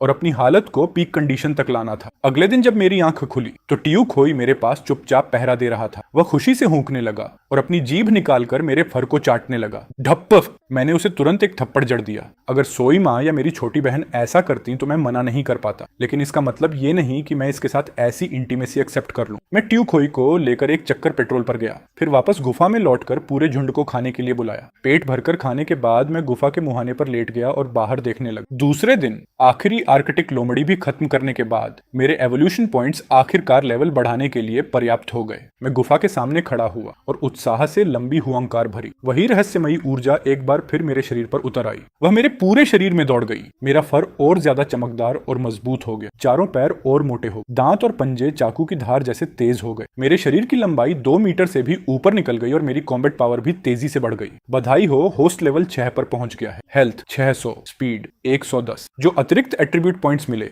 उन्हें मैंने फिर से पूरी तरह स्पीड में डाल दी। अब मेरी स्पीड बढ़कर 120 हो गई। इस वक्त मैं सचमुच आर्कटिक का सबसे ताकतवर भेड़िया कहलाने लायक था। मैंने बाहर फैली काली रात को देखा और एक बड़ा शिकार करने निकल पड़ा। घुप अंधेरे में मैं तेजी से उस बर्फीली ढलान तक पहुंच गया जहां वह ग्रिजली भालू रहता था। वह झाड़ियों के नीचे कीड़े ढूंढने में व्यस्त था। अचानक उसकी नाक फड़कने लगी। उसे भेड़िए की गंध मिल गई थी। वह मुड़ा और सीधे मेरी तरफ देखने लगा जो बर्फीली ढलान पर खड़ा था। फिर उसने कान फाड़ देने वाली दहाड़ लगाई। उस दहाड़ का मतलब साफ था, दफा हो जा यहां से। उसकी सोच में कोई भी आर्कटिक भेड़िया ऐसी दहाड़ सुनते ही पूंछ दबाकर भाग जाता, लेकिन उसने देखा कि मैं न सिर्फ नहीं भागा बल्कि उसकी तरफ और करीब बढ़ने लगा। ग्रिजली भालू हैरान रह गया। उसे एहसास हुआ कि यह आर्कटिक भेड़िया उसे शिकार समझ रहा है। इसकी इतनी हिम्मत! भालू पूरी तरह आग बबूला हो गया। प्रजाति ग्रिजली भालू, level 10, health 1589, strength 102, high HP, जबरदस्त डिफेंस, खतरनाक स्टेमिना। कम्बैट पावर के मामले में वह लगभग हर स्टेट में मुझसे ऊपर था, लेकिन उसकी स्पीड सिर्फ 41 थी और यही उसकी सबसे बड़ी कमजोरी थी। मैंने दहाड़ लगाई और मौका देखकर पहले हमला कर दिया। करीब 40 मीटर प्रति सेकंड की रफ्तार से मैं बिजली की तरह उसकी ओर झपटा।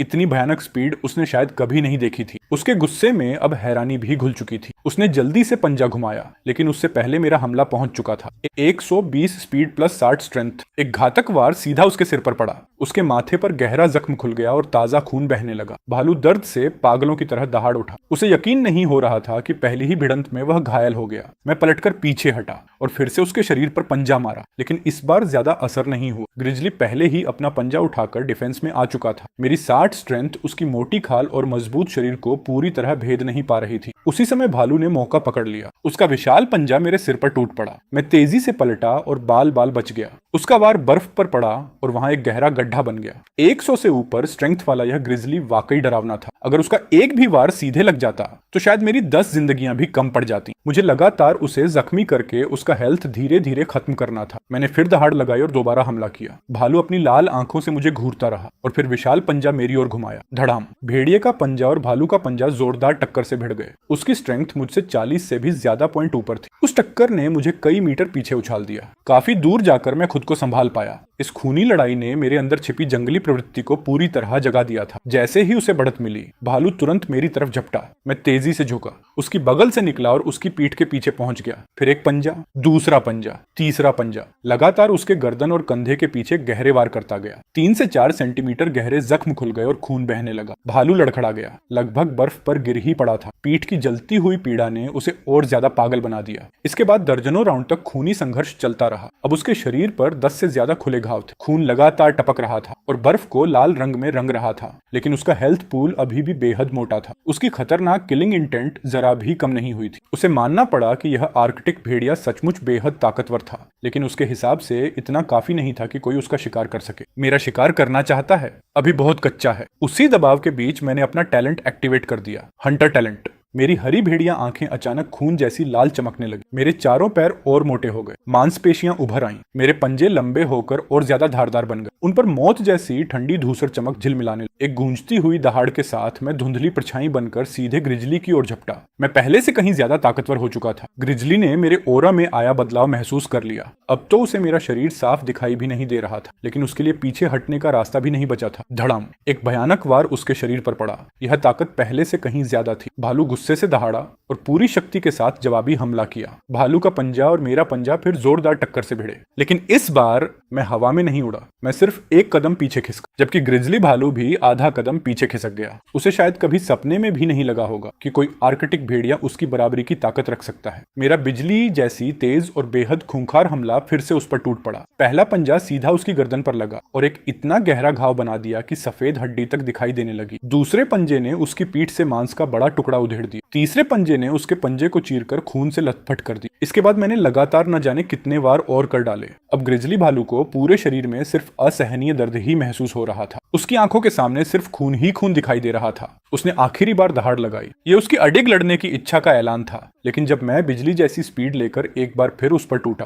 तो मेरे पंजे सीधे उसके सिर पर जा लगे और आखिरकार वह हार गया। 600 किलो से भी ज्यादा वजन उसका विशाल शरीर बर्फ पर धड़ाम से गिर पड़ा। गिरने के बाद भी वह भारी भारी सांसें ले रहा था। वह उठने की कोशिश कर रहा था, लेकिन उसका शरीर अब जवाब दे चुका था। खून लगातार बह रहा था। उसकी आंखों में धीरे धीरे मौत का डर भरने लगा। मैं अपनी ठंडी हरी आंखों के साथ उसके सामने पहुंच, फिर बिना किसी हिचकिचाहट के आखिरी वार किया और उसकी बची खुची जीवन शक्ति भी छीन ली। आओ, मेरी भेड़िए वाली हुआंकार रात के अंधेरे को चीरती हुई दूर तक गूंज गई। यह खूनी जीवन मरण का युद्ध आखिरकार समाप्त हो चुका था। उसी समय मेरे सामने सिस्टम की नोटिफिकेशन उभर आई। कमजोर होकर ताकतवर को हराया। खूनी जीवन मरण युद्ध, सटीक डॉज, भीषण लड़ाई, अंतिम विजय, लक्ष्य मृत, बैटल रेटिंग S+, इनाम प्राप्त D रैंक रिकवरी टैलेंट, इनाम प्राप्त एक स्ट्रेंथनिंग सीरम, इनाम प्राप्त 10 एवोल्यूशन पोशन। पहली बार S+ रेटिंग मिलने का इनाम वाकई बहुत जबरदस्त था। रिकवरी टैलेंट D रैंक, घाव भरने की स्पीड कई गुना बढ़ेगी। जहर से इम्यूनिटी, बैक्टीरिया और फंगल इन्फेक्शन से इम्यूनिटी, प्रभाव परमानेंट। मेरी आंखें चमक उठी। ये टैलेंट मेरी सर्वाइवल एबिलिटी को एक नए स्तर पर पहुंचाने वाला था। जहर से इम्यूनिटी, इन्फेक्शन से इम्यूनिटी, ये तो सचमुच ओवर पावर्ड टैलेंट था। मैंने तुरंत एक एवोल्यूशन पोशन इस्तेमाल किया और फिर ग्रिजली भालू का मांस खाना शुरू कर दिया। टिंग, होस्ट ग्रिजली भालू का मांस खा रहा है। 24 एवोल्यूशन पॉइंट्स प्राप्त हुए। सिर्फ पहला कौर खाते ही मैं खुशी से झूम उठा। भालू का मांस बेहद ताजा, नरम और चर्बी से भरपूर था। खाने में कमाल का स्वाद। कुछ ही देर में मैं 6 से 7 किलो मांस साफ कर गया और 170 से ज्यादा एवोल्यूशन पॉइंट्स कमा लिए। उसके बाद मैं भालू की गुफा के आसपास घूमकर देखने लगा। यहाँ कुछ भालू के बच्चे होने चाहिए थे, लेकिन उनका कोई निशान नहीं था। शायद किसी दूसरे शिकारी जानवर ने उन्हें पहले ही उठा लिया था, लेकिन मुझे इससे कोई खास मतलब नहीं था। मैंने सीधे भालू की लाश घसीटनी शुरू की और उसे अपनी गुफा की ओर ले जाने लगा। रास्ते में खून की गंध से कई शिकारी जानवर आकर्षित होकर आ गए। उनमें से एक नर जानवर तो भूख से लगभग पागल हो चुका था। उसकी आंखों में लालच साफ दिखाई दे रहा था। वह मौका देखकर एक टुकड़ा चुराने की सोच रहा था, लेकिन मेरी 120 स्पीड के सामने उसकी कोई औकात नहीं थी। मैंने सिर्फ एक थप्पड़ मारा। वह 10 मीटर से ज्यादा दूर जा गिरा। उसकी कई हड्डियां टूट गईं। मैंने उसे मारा नहीं, बस बाकी शिकारी जानवरों को चेतावनी देना चाहता था और यह तरीका कारगर साबित हुआ। आसपास मौजूद सभी शिकारी चुपचाप पीछे हट गए। मेरे जाने के बाद ही वे घायल जानवर पर टूट पड़े। उसकी दर्दनाक चीख कुछ देर तक गूंजी, फिर हमेशा के लिए शांत हो गई। गुफा में लौटकर मैंने सिर उठाकर लंबी हुंकार भरी और ट्यू खोई को बुलाया। ट्यू खोई भागता हुआ बाहर आया। जैसे ही उसकी नजर मेरे पीछे पड़े, विशाल ग्रिजली भालू के शव पर पड़ी। उसके सारे बाल खड़े हो गए। वह कई बार मेरे साथ बाहर जा चुका था। उसे अच्छी तरह पता था कि ग्रिजली भालू कितना खतरनाक होता है, लेकिन जब उसे समझ आया कि भालू मर चुका है, उसकी आंखें अविश्वास से फैल गईं। उनमें सिर्फ श्रद्धा और एडमिरेशन दिखाई दे रही थी। डप! मैंने उसे एक थप्पड़ मारा। मतलब साफ था, काम पर लग जा। जब ग्रिजली भालू की लाश गुफा के अंदर लाई गई तो मेरी छोटी बहन, चचेरी बहन और छोटा सफेद भूरा भेड़िया सब के सब दंग रह गए। मेरी चचेरी बहन ने सबसे पहले मेरे शरीर पर मौजूद घाव देखे। वह तुरंत मेरे पास आई और प्यार से मेरे घाव चाटने लगी। भेड़ियों की लार में इन्फेक्शन रोकने की क्षमता होती है, लेकिन मेरी हीलिंग एबिलिटी उससे कहीं ज्यादा ताकतवर थी। फिर भी उसकी चिंता भरी नजर देखकर मैंने उसे नहीं रोका। मैं नीचे लेट गया और आराम करने लगा। हीलिंग टैलेंट की वजह से मेरे घाव बेहद तेजी से भरने लगे। समय बीतता गया। 3 दिन बाद मेरे घाव लगभग ठीक हो चुके थे। जब तक कोई जानलेवा लड़ाई ना हो, अब ये चोटें मेरे लिए कोई समस्या नहीं थी। हीलिंग टैलेंट इतना ताकतवर था कि मेरे कुछ दिनों का आराम दूसरों के 1 महीने की रिकवरी के बराबर था। उसी दौरान टिफनी फिर से उस ग्रिजली भालू को ढूंढने निकल पड़ी। उसने अपना फ्लाई कैंप भालू की मांस तक उड़ाया, लेकिन वहां उसे कुछ नहीं मिला। आखिरकार मांस से ज्यादा दूर नहीं, उसे जमीन पर जमा हुआ खून का एक विशाल तालाब दिखाई दिया। ओह माय गॉड, यहाँ जरूर कोई भयानक लड़ाई हुई है। वह तुरंत गाड़ी से उतरी और जांच करने लगी। लाइव स्ट्रीम देख रहे लोग भी कमेंट सेक्शन में चर्चा करने लगे। फ्लाईकैम द्वारा रिकॉर्ड किए गए पद चिन्ह बहुत हद तक किसी भेड़िए के पैरों के निशान जैसे लग रहे थे। एक पक्ष तो पक्का व्हाइट वुल्फ का ही होगा। हाँ, क्या व्हाइट वुल्फ ताउल हुआ नापमा हो गया है? ऐसा कैसे हो सकता है? इस वक्त टिफनी के दिल में जबरदस्त शौक था। आखिर कौन सा जानवर था जिसने ग्रिजली बेयर का शिकार करने की हिम्मत की? काफी देर सोचने के बाद उसने फैसला किया कि वह गाड़ी चलाकर उस आइस फील्ड की तरफ जाएगी और पोलर बेयर की फुटेज रिकॉर्ड करेगी। उधर गुफा में श्याओ हुई के शरीर का टेम्परेचर डराने वाली हद तक बढ़ चुका था। उसका पूरा शरीर और भी गहरे स्लेटी रंग का हो गया था। मुझे लगा कि कहीं यह बीमार तो नहीं पड़ गया, इसलिए मैंने तुरंत स्टेटस पैनल खोला। तभी पता चला कि यह लेवल 4 पर ब्रेक थ्रू करने की कगार पर था। बस एक नींद के बाद ये छोटा सा शैतान सीधे लेवल अप कर जाएगा। मैंने फिर सिस्टम द्वारा मिले स्ट्रेंथनिंग सीरम का अध्ययन करना शुरू किया। इस सीरम को पीने के बाद शरीर के ऑर्गन्स और चारों पंजों में से किसी एक को रैंडमली स्ट्रेंथन किया जा सकता था। 70% सक्सेस रेट देखकर मैंने इसे आजमाने का फैसला कर लिया। डिंग, क्या आप स्ट्रेंथनिंग सीरम का उपयोग करना चाहते हैं? Use now. जैसे ही सीरम शरीर में गया, आग जैसी तपती एनर्जी की एक धारा मेरे भीतर फूट पड़ी। वह जहां जहां गुजरती वहां ऐसा दर्द होता मानो मुझे जिंदा जलाया जा रहा हो। वह शक्ति लहरों की तरह उमड़कर मेरे दाहिने अगले पंजे में जमा होने लगी। ग्राउल, बहुत दर्द हो रहा था। यह सामान्य फिजिकल पेन बिल्कुल नहीं था। ऐसा लग रहा था जैसे मेरी हर हड्डी, हर ब्लड वेसल को भट्टी में पकाया जा रहा हो, यहाँ तक कि शरीर के अंदरूनी ढांचे को भी दोबारा फोर्ज किया जा रहा हो। गुफा के अंदर छोटी मादा भेड़िया घबराकर धीमी गुर्राहट निकालने लगी। वह मेरे फर को चाट रही थी, जबकि श्याओ हुई का पूरा शरीर सतर्क होकर खड़ा हो गया था। वह चारों तरफ चौकन्नी नजरों से देखने लगा कि आखिर किस चीज ने मुझे घायल किया है। वह बड़ी सावधानी से सूंघ सूंघ कर वजह तलाश रहा था। मैंने अपने दांत भींच लिए और उस भयानक दर्द को सहने की कोशिश की। यह एनर्जी लगातार मेरे दाहिने अगले पंजे में जमा हो रही थी, जिससे हड्डियां पहले से कहीं ज्यादा मजबूत बनती जा रही थी। सेल्स भी लाइफ फोर्स से भर उठे। बाहर से कोई बड़ा बदलाव नहीं दिख रहा था, लेकिन अंदर छिपी ताकत पहले से कई गुना ज्यादा हो चुकी थी। 1 घंटा बीतने के बाद वह एनर्जी धीरे धीरे कमजोर पड़ने लगी। मैंने सिर उठाकर लंबी हाउल भरी, फिर बिजली की तरह गुफा से बाहर निकल गया और बर्फ के ढेर पर पूरी ताकत से एक पंजा मारा। धड़म, बर्फ तुरंत टूटकर चारों तरफ बिखर गई। बहुत पावरफुल। मेरे दाहिने अगले पंजे से निकली ताकत अब लगभग उतनी ही थी जितनी मेरी हंटिंग टैलेंट एक्टिवेट होने पर निकलती थी। अगर अब मुझे उस ग्रिजली बेयर से फिर लड़ना पड़े तो मैं पहले जैसी बुरी हालत में बिल्कुल नहीं पहुंचू। अगले 10 दिनों तक आर्कटिक अब भी शांत अंधेरे में डूबा रहा। शिकार करना दिन ब दिन मुश्किल होता जा रहा था। कई प्रेडेटर्स तो अब एक दूसरे का ही शिकार करने लगे थे। अच्छी बात यह थी कि मेरे पास जमा किया हुआ फूड अब भी काफी था। आर्कटिक रीनेडियर का मांस पूरी तरह खत्म हो चुका था, लेकिन ग्रिजली बियर का एक 150 किलो से ज्यादा मांस अभी भी बचा हुआ था। इन दिनों मेरी एपेटाइट भी बहुत बढ़ गई थी। अकेले मैंने ही 50 किलो से ज्यादा बेयर मीट चट कर दिया था। इस मीट ने मुझे काफी इवोल्यूशन पॉइंट्स भी दिए, जिससे लेवल 7 की राह पर मेरा कदम और मजबूत हो। मेरे सारे घाव पूरी तरह ठीक हो चुके थे और ताकत फिर से पीक स्टेट पर लौट आई थी। जहां तक श्याओ हुई की बात है, लेवल 4 पर ब्रेक थ्रू करने के बाद वह लगातार 3 दिन और 3 रात तक मरे हुए की तरह सोता रहा। लेकिन इस बार का अपग्रेड बेहद बड़ा था। की और ब्लड 513, स्ट्रेंथ 51, स्पीड 50। एक म्यूटेंट स्पीसीज होने के नाते उसके ये स्टैट्स किसी सामान्य लेवल 5 आर्कटिक वुल्फ के बराबर पहुंच चुके थे। अगर अब चाओ हुए अपने वुल्फ फादर से लड़ता तो कम से कम 30% विन रेट जरूर रखता। उसकी असली कॉम्बैट पावर जांचने के लिए आज मैं उसे हंट पर लेकर निकला। श्याओहुई को वैंगार्ड की जिम्मेदारी दी गई। अकेले उसने एक फियर्स बीस्ट को हरा दिया और 2 आर्कटिक रैबिट्स भी छीन लाया। जीत की खुशी में वह एक्साइटेड होकर जोर जोर से हाउल करने लगा। एक म्यूटेंट होने के कारण उसकी स्टेमिना और डैमेज रेजिस्टेंस सामान्य आर्कटिक वुल्फ से कहीं ज्यादा थी। गुफा लौटने के बाद श्याओहुई ने रैबिट मीट अपनी कजन छोटी मादा भेड़िया और ग्रे व्हाइट वुल्फ कूप के साथ बांट दिया और खुद स्वेच्छा से गार्ड ड्यूटी संभाल ली। मैं गुफा के बाहर लेटा हुआ दूर तक नजरें दौड़ाने लगा। सामने था एक डार्क और bone chilling Arctic. Polar night को शुरू हुए लगभग 1 महीना हो चुका था। बस 2 महीने और फिर सनलाइट दोबारा दिखाई देगी। उस समय माइग्रेटोरी एनिमल्स वापस लौट आएंगे और लाइफ का एक नया ब्रीडिंग साइकिल शुरू होगा। लेकिन उससे पहले आने वाले ये 2 महीने फूड शॉर्टेज की वजह से सभी प्रेडेटर्स के लिए बेहद कठिन साबित होने वाले थे और मुझे इस समय का पूरा फायदा उठाना था। लगातार एवोल्यूशन करते हुए आर्कटिक का ट्रू किंग बनना था। मैं श्याओहुई को साथ लेकर फिर से इस विशाल स्नोफील्ड पर निकल पड़ा।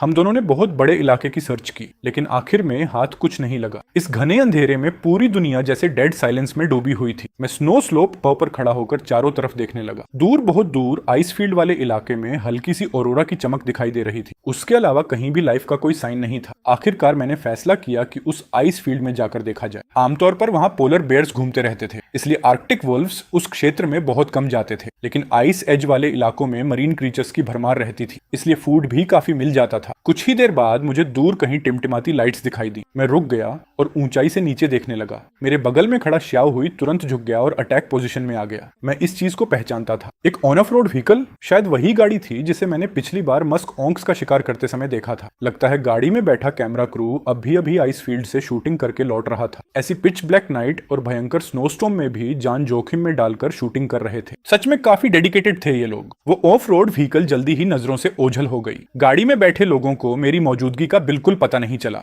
मैं और श्याओहुई बर्फीली ढलान पर खड़े थे। अंधेरे की ओट मिलने की वजह से हमें देख पाना बेहद मुश्किल था। हम दोनों आइस फील्ड की तरफ बढ़ते रहे और ज्यादा देर नहीं लगी कि वहां पहुंच गए। आइस फील्ड का इलाका बाकी जगहों की तरह पूरी तरह काला नहीं था। आसमान में अनगिनत औरोरा चमक रही थी। औरोरा के आकार अनगिनत थे, रंग भी बेहद शानदार। लाल, बैंगनी और नीले रंग आपस में घुल मिलकर धीरे धीरे आसमान में तैर रहे, इतना खूबसूरत कि दिल थम जाए। ये सचमुच मदर नेचर की बनाई हुई एक बेमिसाल मास्टरपीस थी। उस शानदार औरोरा की रोशनी के नीचे मैंने बर्फ पर एक सील कॉलोनी को आलस से लेटे हुए देखा। ग्रे सील्स लेवल 8, ची और ब्लड 1523। इस सील ग्रुप की ताकत बस ठीक ठाक ही थी। आमतौर पर ये समुद्र में छोटी मछलियां और झींगे खाते थे। अगर 1-on-1 लड़ाई हो जाए तो मैं आसानी से जीत सकता था, लेकिन ये सील्स बर्फ की दरार के किनारे बहुत पास लेटे हुए थे। अगर मेरा पैर फिसलकर समुद्र में गिर गया तो बड़ी बेइज्जती हो जाएगी। बेहतर यही था कि सावधानी बरती जाए। ये पहली बार था जब श्याओ हुई आइस फील्ड आया था। उसके चेहरे पर एक्साइटमेंट साफ दिखाई दे रही थी। वह कभी बाईं तरफ उछलता, कभी दाईं तरफ। फिर वह बर्फ की एक दरार के पास गया और समुद्र का पानी छक्कर देखा। पानी इतना खारा था कि उसने तुरंत पीना छोड़ दिया, लेकिन अगले ही पल वह बर्फ पर पेट के बल लेट गया और नीचे तैरती मछलियों को घूरने लगा। उसने एक लंबी हुंकार भरी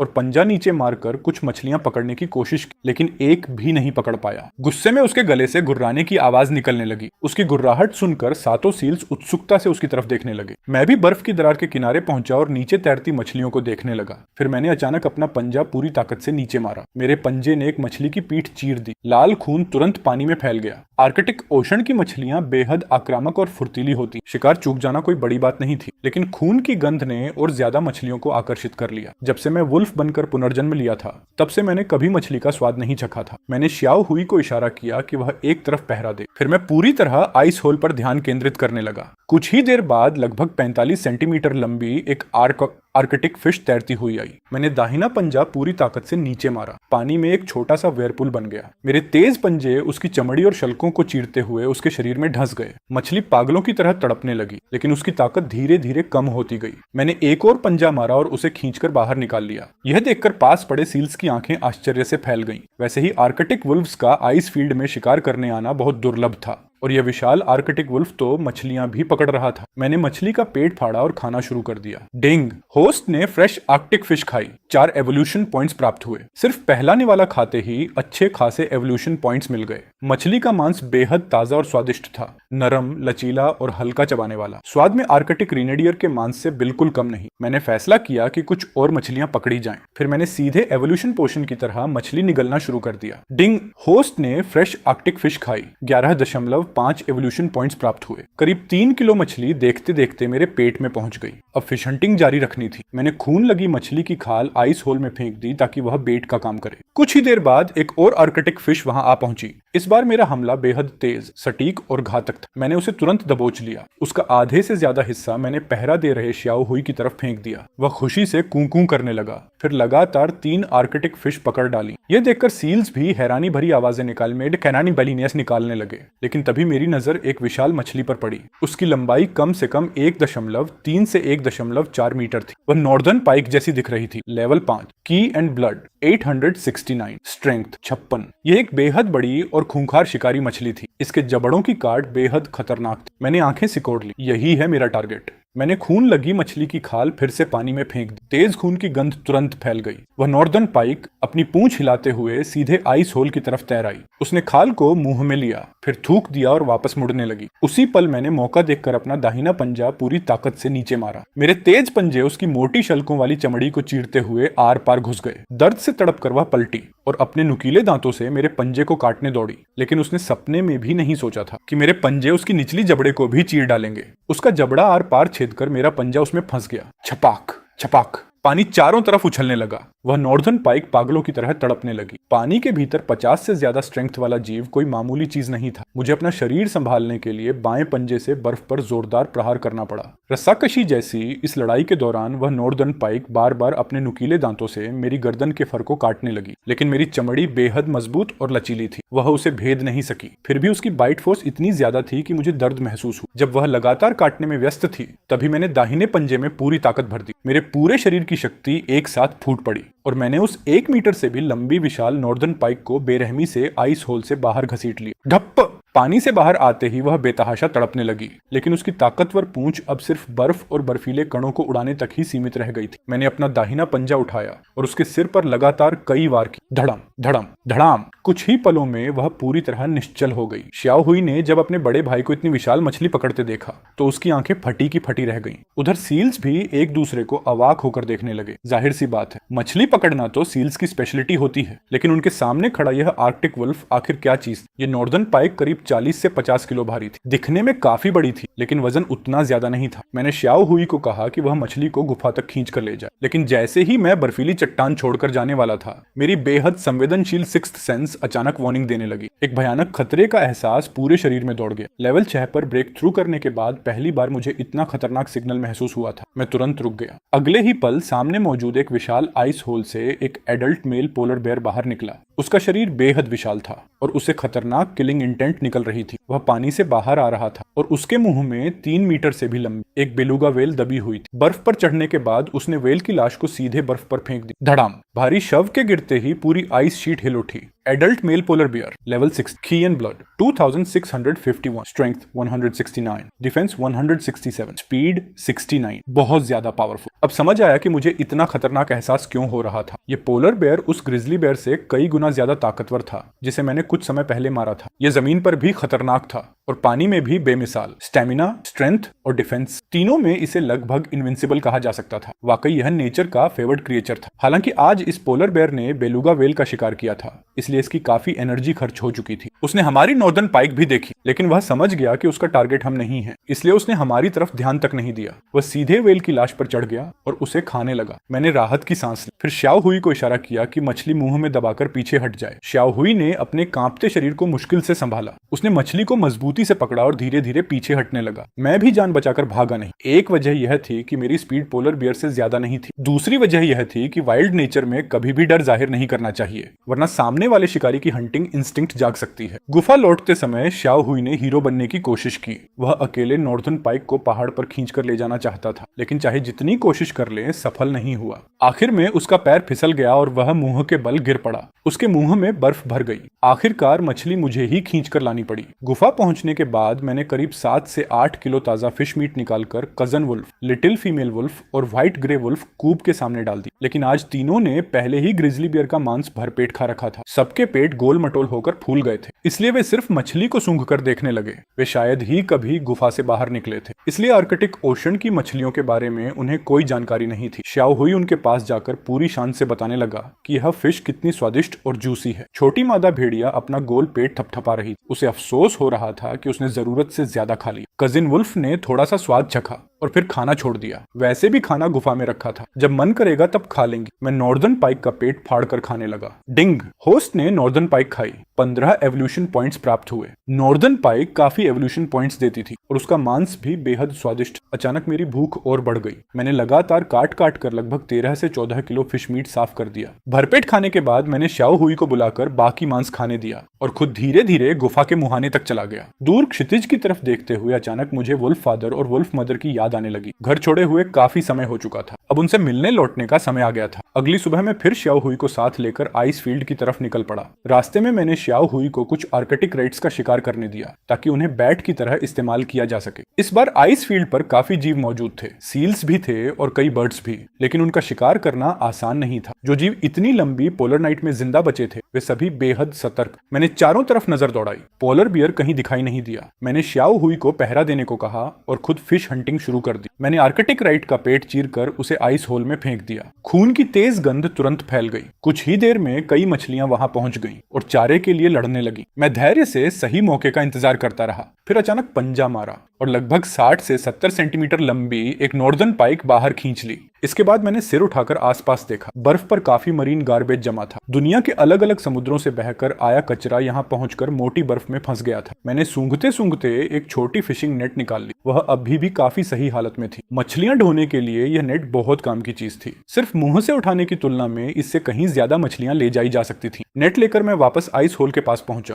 और दोबारा फिश हंटिंग शुरू कर दी। 2 घंटे भी नहीं बीते थे कि मेरा हार्वेस्ट पूरा हो गया। मैंने कुल 7 बड़ी छोटी मछलियां पकड़ ली। सभी को मिलाकर वजन 35 किलो से भी ज्यादा था। अगर यह सब वुल्फ फादर और वुल्फ मदर के लिए गिफ्ट बनाकर ले जाऊं तो उन्हें जरूर बड़ा सरप्राइज मिलेगा। दाना खत्म होने के बाद मैंने श्याओ हुई को फिशिंग नेट का किनारा मुंह में पकड़कर खींचना सिखाया। उसकी बुद्धि सामान्य भेड़ियों से कहीं ज्यादा थी। बस कुछ बार देखकर ही श्याओ हुई ने यह ट्रिक सीख ली। वह हैरान था कि सिर्फ एक पतली सी रस्सी मुंह में पकड़कर इतनी सारी मछलियों को घसीटा जा सकता है। उसके छोटे से दिमाग में मानो एक बिल्कुल नई दुनिया का दरवाजा खुल गया हो। वापसी के रास्ते में हमें कोई पोलर बेयर नहीं मिला। चारों तरफ मौत जैसी खामोशी पसरी हुई थी। यह उन तमाम प्रेडेटर्स की दयनीय हालत दिखा रही थी। उनमें से ज्यादातर अपनी ताकत बचाने के लिए गुफाओं में पड़े पड़े बस किसी उम्मीद का इंतजार कर रहे थे, उस हल्की सी रोशनी का इंतजार जो एक दिन फिर आसमान में दिखाई देगी। थोड़ा हिसाब लगाया तो पता चला कि लगभग 1 महीने बाद इस इलाके की पोलर नाइट खत्म हो जाएगी। ज्यादा देर नहीं लगी और हम वुल्फ फादर और वुल्फ मदर की गुफा तक पहुंच गए। इस परिचित स्टोन केव को देखते ही मेरे मन में अजीब सी भावनाएं उमड़ पड़ी। जब मैं पहली बार पैदा हुआ था और एक छोटा सा वुल्फ कब था, तब मैं यहीं रहता था। पलक झपकते ही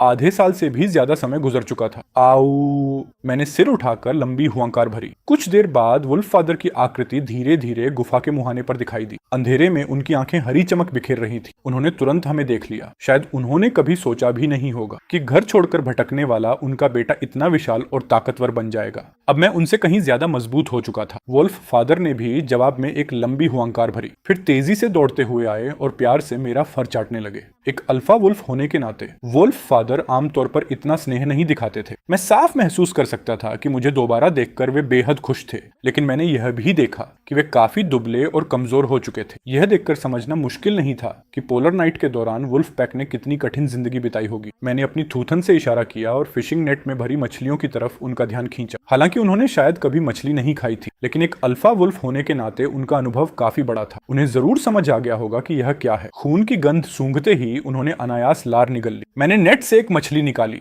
और उनके सामने फेंक दी। वुल्फ फादर ने उसे पकड़ने की कोशिश की, लेकिन फिसलन भरे शल्कों की वजह से ठीक से काट नहीं पाए। आखिर उन्होंने फटे हुए पेट वाले हिस्से से एक बड़ा टुकड़ा नोच लिया। जैसे ही ताजा फिश मीट का स्वाद उनकी जीभ पर पहुंचा, उनकी आंखें चमक उठी। आर्कटिक में इतने साल बिताने के बाद भी उन्होंने शायद ऐसा स्वाद कभी नहीं चखा था। लेकिन अगले ही पल एक फिश बोन उनके गले में अटक गई। उन्हें मजबूर होकर उसे बाहर थूकना पड़ा। तभी बेवकूफ श्याओ हुई धीरे धीरे पास आया। वह वुल्फ फादर को सिखाना चाहता था कि मछली खाते समय कांटे अलग कैसे किए जाते हैं। ढप!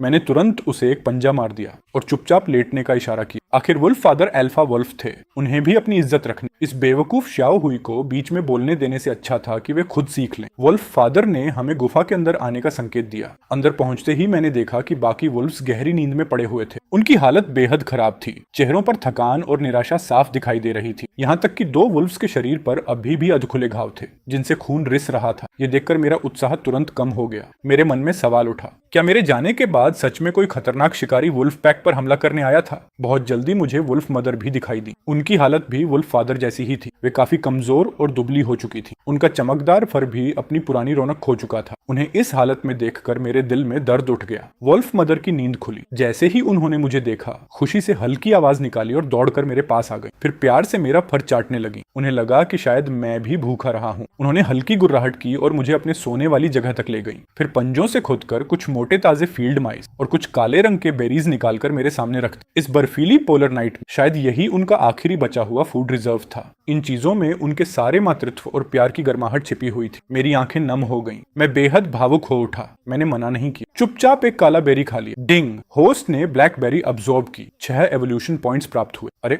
यह भी काम करता है। लगता है एवोल्यूशन पॉइंट्स सिर्फ मीट खाने से ही नहीं मिलते, वाइल्ड फ्रूट्स और प्लांट्स खाने से भी मिल सकते हैं। मैंने तुरंत कुछ और बेरीज खा ली। इवोल्यूशन पॉइंट्स लगातार बढ़ने लगे। उसी समय श्याओ हुई घसीटते हुए फिशिंग नेट गुफा के अंदर ले आया। मैंने हल्की गुर्राहट करके वुल्फ मदर को बताया कि मैं उनके लिए एक शानदार गिफ्ट लाया हूँ। श्याओ हुई ने नेट को उनके सामने खींच कर रख दी। सारी मछलियां पहले ही मेरे पंजों से मारी जा चुकी थी। उनसे ताजा खून और फिश स्मेल की तेज गंध निकल रही थी। यही गंध गुफा में सो रहे आर्कटिक वुल्व्स को जगा गई। एक एक करके सभी वुल्व्स उठ बैठे। उनकी आंखें हेडलाइट्स की तरह चमकने लगी। कई दिनों की भूख झेलने के बाद ये खून की गंध उनके लिए दुनिया की सबसे लुभावनी खुशबू बन चुकी थी। तुरंत गुर्राहट की आवाजें गूंजने लगी। वुल्फ फादर ने अपने नुकीले दांत दिखाते हुए भूखे वुल्व्स को घूरा। उनकी अल्फा ऑरा पूरी तरह फूट पड़ी। तभी जाकर बाकी वुल्व्स थोड़ा पीछे हटे और शांत हुए। कुछ समय पहले बेहद भूख से मजबूर होकर वुल्फ पैक ने ग्रिजली बेयर का शिकार करने की कोशिश की थी, जो गलती से उनके टेरिटरी में आ गया था। लेकिन शिकार सफल नहीं हुआ। उल्टा ग्रिजली बियर को तो वे मार नहीं पाए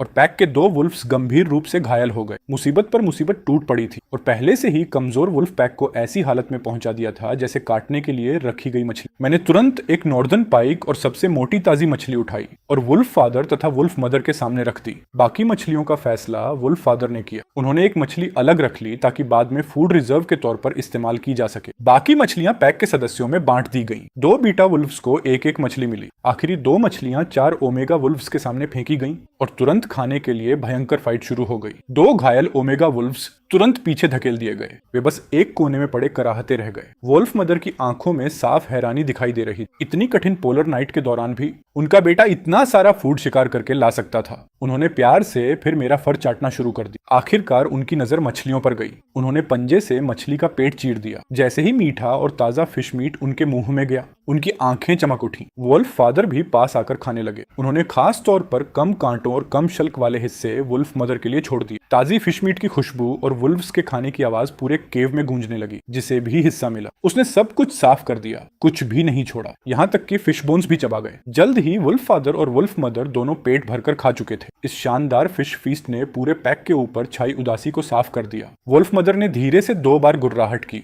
उनकी आंखें ममता और गर्व से भरी हुई थी। उन्होंने महसूस किया कि घर छोड़ने के बाद मैं कितना बड़ा हो चुका था। अब मैं वुल्फ फादर से भी एक साइज बड़ा था। अगर पूंछ जोड़ दी जाए तो मेरी लंबाई लगभग 2.5 मीटर तक पहुंचती थी। इतना विशाल आर्कटिक वुल्फ बेहद दुर्लभ था। वुल्फ मदर हल्की गुर्राहट के जरिए मुझसे बातें करने लगी। उन्होंने लिटिल सिस्टर वुल्फ और बाकी बच्चों के बारे में पूछा। साथ ही यह भी पूछा कि मैंने इतनी सारी मछलियां आखिर कहां से पकड़ी। मैंने धैर्य से एक एक बात समझाई, लेकिन सच्चाई यह थी कि वुल्फ फादर और वुल्फ मदर खुद ये मछलियां कभी नहीं पकड़ सकते थे। मछली पकड़ने के लिए सिर्फ खून की गंध को बैट बनाना ही काफी नहीं था। उसके लिए मेरे दाहिने पंजे जैसी तेज और ताकतवर क्लॉ भी चाहिए थी। बातचीत खत्म होने के बाद वुल्फ फादर गुफा के बाहर पेट्रोल पर चले गए। उधर श्याओ हुई धीरे धीरे ओमेगा वुल्फ्स के पास पहुंचा। अब उसका शरीर सिर्फ वुल्फ फादर से छोटा था। वह लगभग बीटा वुल्फ्स के बराबर दिखाई देता था। उसने चारों तरफ नजर दौड़ाई, फिर ग्रे व्हाइट वुल्फ मदर और दूसरे घायल वुल्फ को घूरने लगा। ये दोनों पैक के सबसे कमजोर सदस्य थे, ऊपर से घायल भी थे। फिर श्याओ हुई उन 2 स्वस्थ ओमेगा वुल्फ्स के पास गया, उनसे आधा खाया फिश मीट छीन लिया और घायल वुल्फ्स के सामने फेंक दिया। सिर्फ कुछ पंजों के वार में उसने अपनी ताकत दिखा दी। अब उसकी शक्ति वुल्फ फादर की लगभग 70 से 80% तक पहुंच चुकी थी। उसने बाकी वुल्फ्स को सीधा सबक सिखाया कि पैक में एक दूसरे का ख्याल रखना पड़ता है। ग्रे व्हाइट वुल्फ मदर गलती से एक फिश बोन गले में फंसा बैठी। वह दर्द से जमीन पर लौटने लगी। यह देखकर श्याओ हुई तुरंत उसके पास पहुंचा और बड़ी गंभीरता से उसे सिखाने लगा कि कांटा कैसे बाहर निकाला जाता है। मैं भी घायल वुल्फ्स के पास गया और उनके घावों को देखने लगा। उनकी कराहती गुर्राहट में बार बार एक ही नाम सुनाई दे रहा था, ग्रेजली बियर, ग्रेजली बियर। इतने गहरे घाव शायद किसी विशाल प्रेडेटर ने ही दिए होंगे और ग्रिजली बियर सबसे संभावित अपराधी था। स्थिति समझने के बाद मैंने नॉर्दर्न पाइक का कुछ फिश मीट फाड़कर उन्हें खाने के लिए दिया। दोनों वुल्व्स लगातार धीमी आवाज में मेरा धन्यवाद करते रहे। मैंने अपने दिमाग में आसपास रहने वाले ग्रिजली बियर्स को याद करना शुरू किया। आखिर कौन सा बेयर इतना दुस्साहसी था कि वुल्फ पैक से भिड़ गया? वैसे भी बेयर्स चलती फिरती मीट स्टोरेज जैसे होते हैं। कौन जाने किसी दिन उनकी गंध सूंघ कर वे इस केव तक भी पहुंच जाएं। खैर, एक बेयर मारो या 2 बेयर मारो, फर्क ही क्या पड़ता है। वैसे भी बेयर मीट का स्वाद काफी अच्छा होता है। उन्हें फूड रिजर्व बनाना बुरा आइडिया नहीं था। वुल्फ मदर ने धीरे से गुर्राहट की। वह चाहती थी कि मैं कुछ दिन और यहीं रुक जाऊं। मैंने थोड़ी देर सोचा। मुझे अपने केव में इंतजार कर रहे वुल्व्स याद आए। आखिरकार मैंने विनम्रता से मना कर दिया, लेकिन मन ही मन तय कर लिया कि भविष्य में मैं अक्सर वापस आकर अपने परिवार से मिलता रहूंगा। कुछ देर बाद वुल्फ फादर भी पेट्रोल से लौट आए। मैं श्याओ हुई को साथ लेकर उनसे विदा लेने गया। वुल्फ फादर और वुल्फ मदर दोनों ने लंबी हुंकार भरी। उनकी आवाज में बिछड़ने का दुख था, लेकिन साथ ही गर्व भी था। उन्हें अपने बेटे पर गर्व था और वापसी का रास्ता अब भी पहले की तरह खामोश। 100 मील के दायरे में यहाँ बड़े नाम वाले प्रेडेटर्स ज्यादा नहीं थे। कुल 9 वुल्फ पैक्स और 5 ग्रिजली बेयर। इलाके की सीमा पर मौजूद एक बड़े वुल्फ पैक को छोड़ दिया जाए तो बाकी कोई खास खतरा नहीं। जहाँ तक ग्रिजली बियर्स की बात थी, वे इस इलाके में अक्सर दिखाई देते थे। फिलहाल मैं एक फीमेल ग्रिजली बियर को मार चुका था, मतलब अब सिर्फ 4 बची थी। घाव भरने और स्ट्रेंथ बढ़ने के बाद मेरी आंखों में खतरनाक चमक उभर आई। सच कहूं तो अब मेरा मन कर रहा था कि एक और ग्रिजली बियर ढूंढकर अपनी कॉम्बैट पावर टेस्ट करूं। गुफा लौटकर देखा तो लिटिल सिस्टर वुल्फ और ग्रे व्हाइट वुल्फ कब फिर से लड़ रहे थे। लिटिल सिस्टर वुल्फ अभी तक पिछली बात को लेकर नाराज थी, इसलिए मौका मिलते ही भिड़ गई। लड़ाई के दौरान उसने अपनी हंटिंग स्किल्स काफी अच्छी तरह इस्तेमाल की। अब उसमें सचमुच एक शिकारी भेड़िए की झलक दिखने लगी थी। गुर्रर। लिटिल सिस्टर वुल्फ ने शरीर नीचे झुकाकर हमला बचाया, फिर अगले पंजे से जोरदार थप्पड़ ग्रे व्हाइट वुल्फ कब के पेट पर जड़ दिया। सिर लोहे का, कमर और पेट कमजोर। भेड़ियों में पेट हमेशा सबसे कमजोर हिस्सा होता है। पेट पर हमला होते ही ग्रे व्हाइट वुल्फ कब ज्यादा देर टिक नहीं पाया। कुछ ही ही पलों में लिटिल सिस्टर वुल्फ ने उसे जमीन पर गिरा दिया। उसके छोटे छोटे दांत सीधे उसकी गर्दन पर टिक गए। ग्रे व्हाइट वुल्फ कब डर के मारे तुरंत कूं करके दया मांगने लगा। जैसे ही उसने माफी मांगी, लिटिल सिस्टर वुल्फ की आंखों में जीत का घमंड चमक उठा, लेकिन तभी उसने मुझे लौटते हुए देख लिया। अब ग्रे व्हाइट वुल्फ कब और भी जोर जोर से रोने लगा, जैसे मैं ही उसे तंग कर रहा हूँ। उसकी यह हरकत लिटिल सिस्टर वुल्फ को और चिढ़ा गई। उसने फिर 2-3 जोरदार थप्पड़ और जड़ दिए, मानो कह रही हो, ड्रामा बंद कर। मैंने पूरी घटना देखी, लेकिन बीच में नहीं पड़ा। बच्चों का आपस में लड़ना बिल्कुल सामान्य बात थी। बेहतर है ताकत का फर्क बचपन में ही साफ हो जाए, वरना बड़े होकर अल्फा पोजीशन के लिए सिर फोड़ युद्ध करना पड़ता है। बेचारा ग्रे व्हाइट वुल्फ कब आजाद होते ही धीरे धीरे शाओहुई की तरफ चल पड़ा। उसके छोटे से दिमाग में एक अजीब लॉजिक था। हालांकि शाओहुई उसे अक्सर डराता था, लेकिन वही उसके साथ सबसे ज्यादा खेलता भी था। उधर लिटिल सिस्टर वुल्फ की स्मेल सेंस हमेशा से तेज थी। मेरे शरीर पर वुल्फ मदर की गंध सूंघते ही उसकी आंखें चमक उठी। वह खुशी से चिल्लाने लगी, फिर गुर्राकर इशारा किया कि अगली बार वह भी वुल्फ मदर से मिलने जाना चाहती। मैंने प्यार से उसका सिर सहलाया और वादा किया कि अगली बार उसे जरूर साथ ले जाऊंगा। अगले दिन पोलर नाइट की बर्फीली हवाएं फिर से चीखने लगी। तेज बर्फीला तूफान चारों तरफ स्नो उड़ाने लगा। ऐसे मौसम में बाहर निकलना बिल्कुल सही नहीं था। कड़ाके की ठंड और बेहद कठोर वातावरण। डिंग, होस्ट की स्टेमिना कंजम्पशन दोगुनी हो गई है, कृपया एनर्जी बचाकर उपयोग करें। काफी समय बाद सिस्टम नोटिफिकेशन फिर सुनाई दी। मौका देखकर मैंने वुल्फ्स के स्टेटस पैनल भी देख ली। कजिन वुल्फ अब लेवल 4 के काफी करीब पहुंच चुकी थी। लगभग 1-2 महीने में उसका ब्रेक थ्रू हो सकता था। शाओहुई अभी भी लेवल 5 से काफी दूर था, लेकिन वह एक म्यूटेंट स्पीसीज था। एक बार लेवल 5 पर पहुंच गया तो शायद वुल्फ फादर को भी आसानी से कुचल देगा। लेकिन सबसे तेज ग्रोथ मेरी ही थी। ग्रिजली बियर हंट से लेकर अब तक जमा किए गए इवोल्यूशन पॉइंट्स तेजी से बढ़ रहे थे। मैं लेवल 7 के बेहद करीब पहुंच चुका था। लिनमो species Arctic wolf level 6, level up requirement 640 evolution point, खियन blood 6000, speed 120, evolution points 593, talent hunting D grade, talent healing D grade. Level up के लिए अब 50 से भी कम इवोल्यूशन पॉइंट्स की जरूरत थी। मैंने हल्की गुर्राहट करके सभी वुल्फ्स को खाने के लिए बुलाया। गुफा में अभी भी लगभग 150 किलो ग्रिजली बेयर मीट और 10 किलो नॉर्दर्न पाइक बची हुई थी, लेकिन मैंने ग्रिजली बेयर खाना बंद कर दिया था, क्योंकि उससे मिलने वाले एवोल्यूशन पॉइंट्स घटकर सिर्फ 0.1 रह गए थे, जबकि नॉर्दर्न पाइक अभी भी कुछ अच्छे पॉइंट्स दे रही थी। बर्फ में जमी रहने की वजह से फिश मीट पूरी तरह फ्रेश थी। जैसे ही मैंने मछली का टुकड़ा निकला, सिस्टम नोटिफिकेशन तुरंत सामने आ गई। डिंग, होस्ट ने नॉर्दर्न पाइक खाई। 4 एवोल्यूशन पॉइंट्स प्राप्त हुए। लगभग 5 से 6 किलो नॉर्दर्न पाइक खाने से मुझे 20 से ज्यादा एवोल्यूशन पॉइंट्स मिल गए।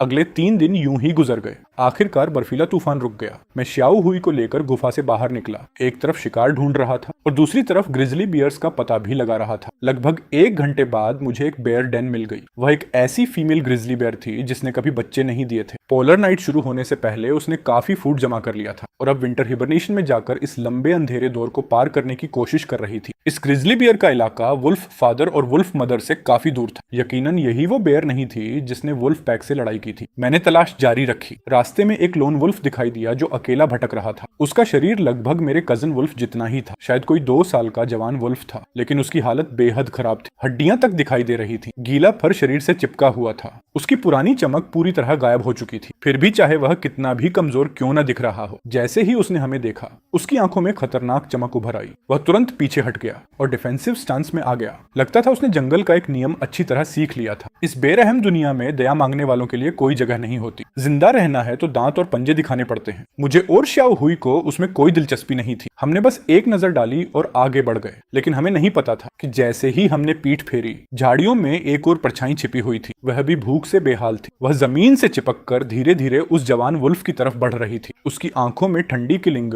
इंटेंट चमक रही थी। उधर मैं अपनी हंट जारी रखे हुए था। जल्द ही मुझे 2 और ग्रिजली बियर्स की गंध मिली। उनमें से एक काफी शांत स्वभाव का मेल बियर था। वह अपनी गुफा के आसपास मॉस और इंसेक्ट्स इकट्ठा कर रहा था, शायद बिस्तर बनाने के लिए। लेकिन दूसरा ग्रिजली बियर लेवल 12 का था। उसके विशाल शरीर पर अनगिनत बाइट मार्क्स और क्लॉ मार्क्स थे। फिर भी उसकी मशहूर मोटी चमड़ी और चर्बी ने लगभग सारे घाव रोक रखे थे। कोई भी घाव अंदर तक नहीं पहुंचा था। वह इस समय किसी शिकार को चबा रहा था। लेकिन सबसे ज्यादा ध्यान खींचने वाली चीज कुछ और थी। उसकी गुफा के बाहर एक आर्कटिक वुल्फ का कंकाल पड़ा था। मांस पूरी तरह खाया जा चुका था, बस फर और चमड़ी के चिथड़े बचे थे। यह दृश्य देखते ही मुझे समझ आ गया, यही वह ग्रिजली बियर थी जिसका जिक्र वुल्फ पैक कर रहा था। उसका इलाका वुल्फ फादर की टेरिटरी के बिल्कुल पास था। किसी बेयर का सीधे टेरिटरी में घुसना खुली चुनौती देने जैसा था। मैं ऊंचाई पर खड़ा होकर काफी देर तक तक उसे देखता रहा। यह अनुभवी मॉन्स्टर फिलहाल अपनी पीक कंडीशन में था, इसलिए मैंने जल्दबाजी न करने का फैसला किया, लेकिन सिर्फ इसीलिए कि मैं शांत खड़ा था। इसका मतलब यह नहीं था कि बेयर भी शांत रहने वाली थी। अचानक उसकी बेहद तेज स्मेल सेंस ने हवा में कुछ पकड़ लिया। उसने तुरंत अपना विशाल सिर उठाया और मुझे स्नो स्लोप पर खड़ा देख लिया। पता नहीं वजह क्या थी, शायद वुल्फ पैक के साथ उसकी पुरानी लड़ाई या कोई और कारण, लेकिन यह बेयर आर्कटिक वुल्फ्स यानी कोल से गहरी नफरत करती थी। एक कान फाड़ देने वाली दहाड़ के साथ वह पागलों की तरह गुर्राई,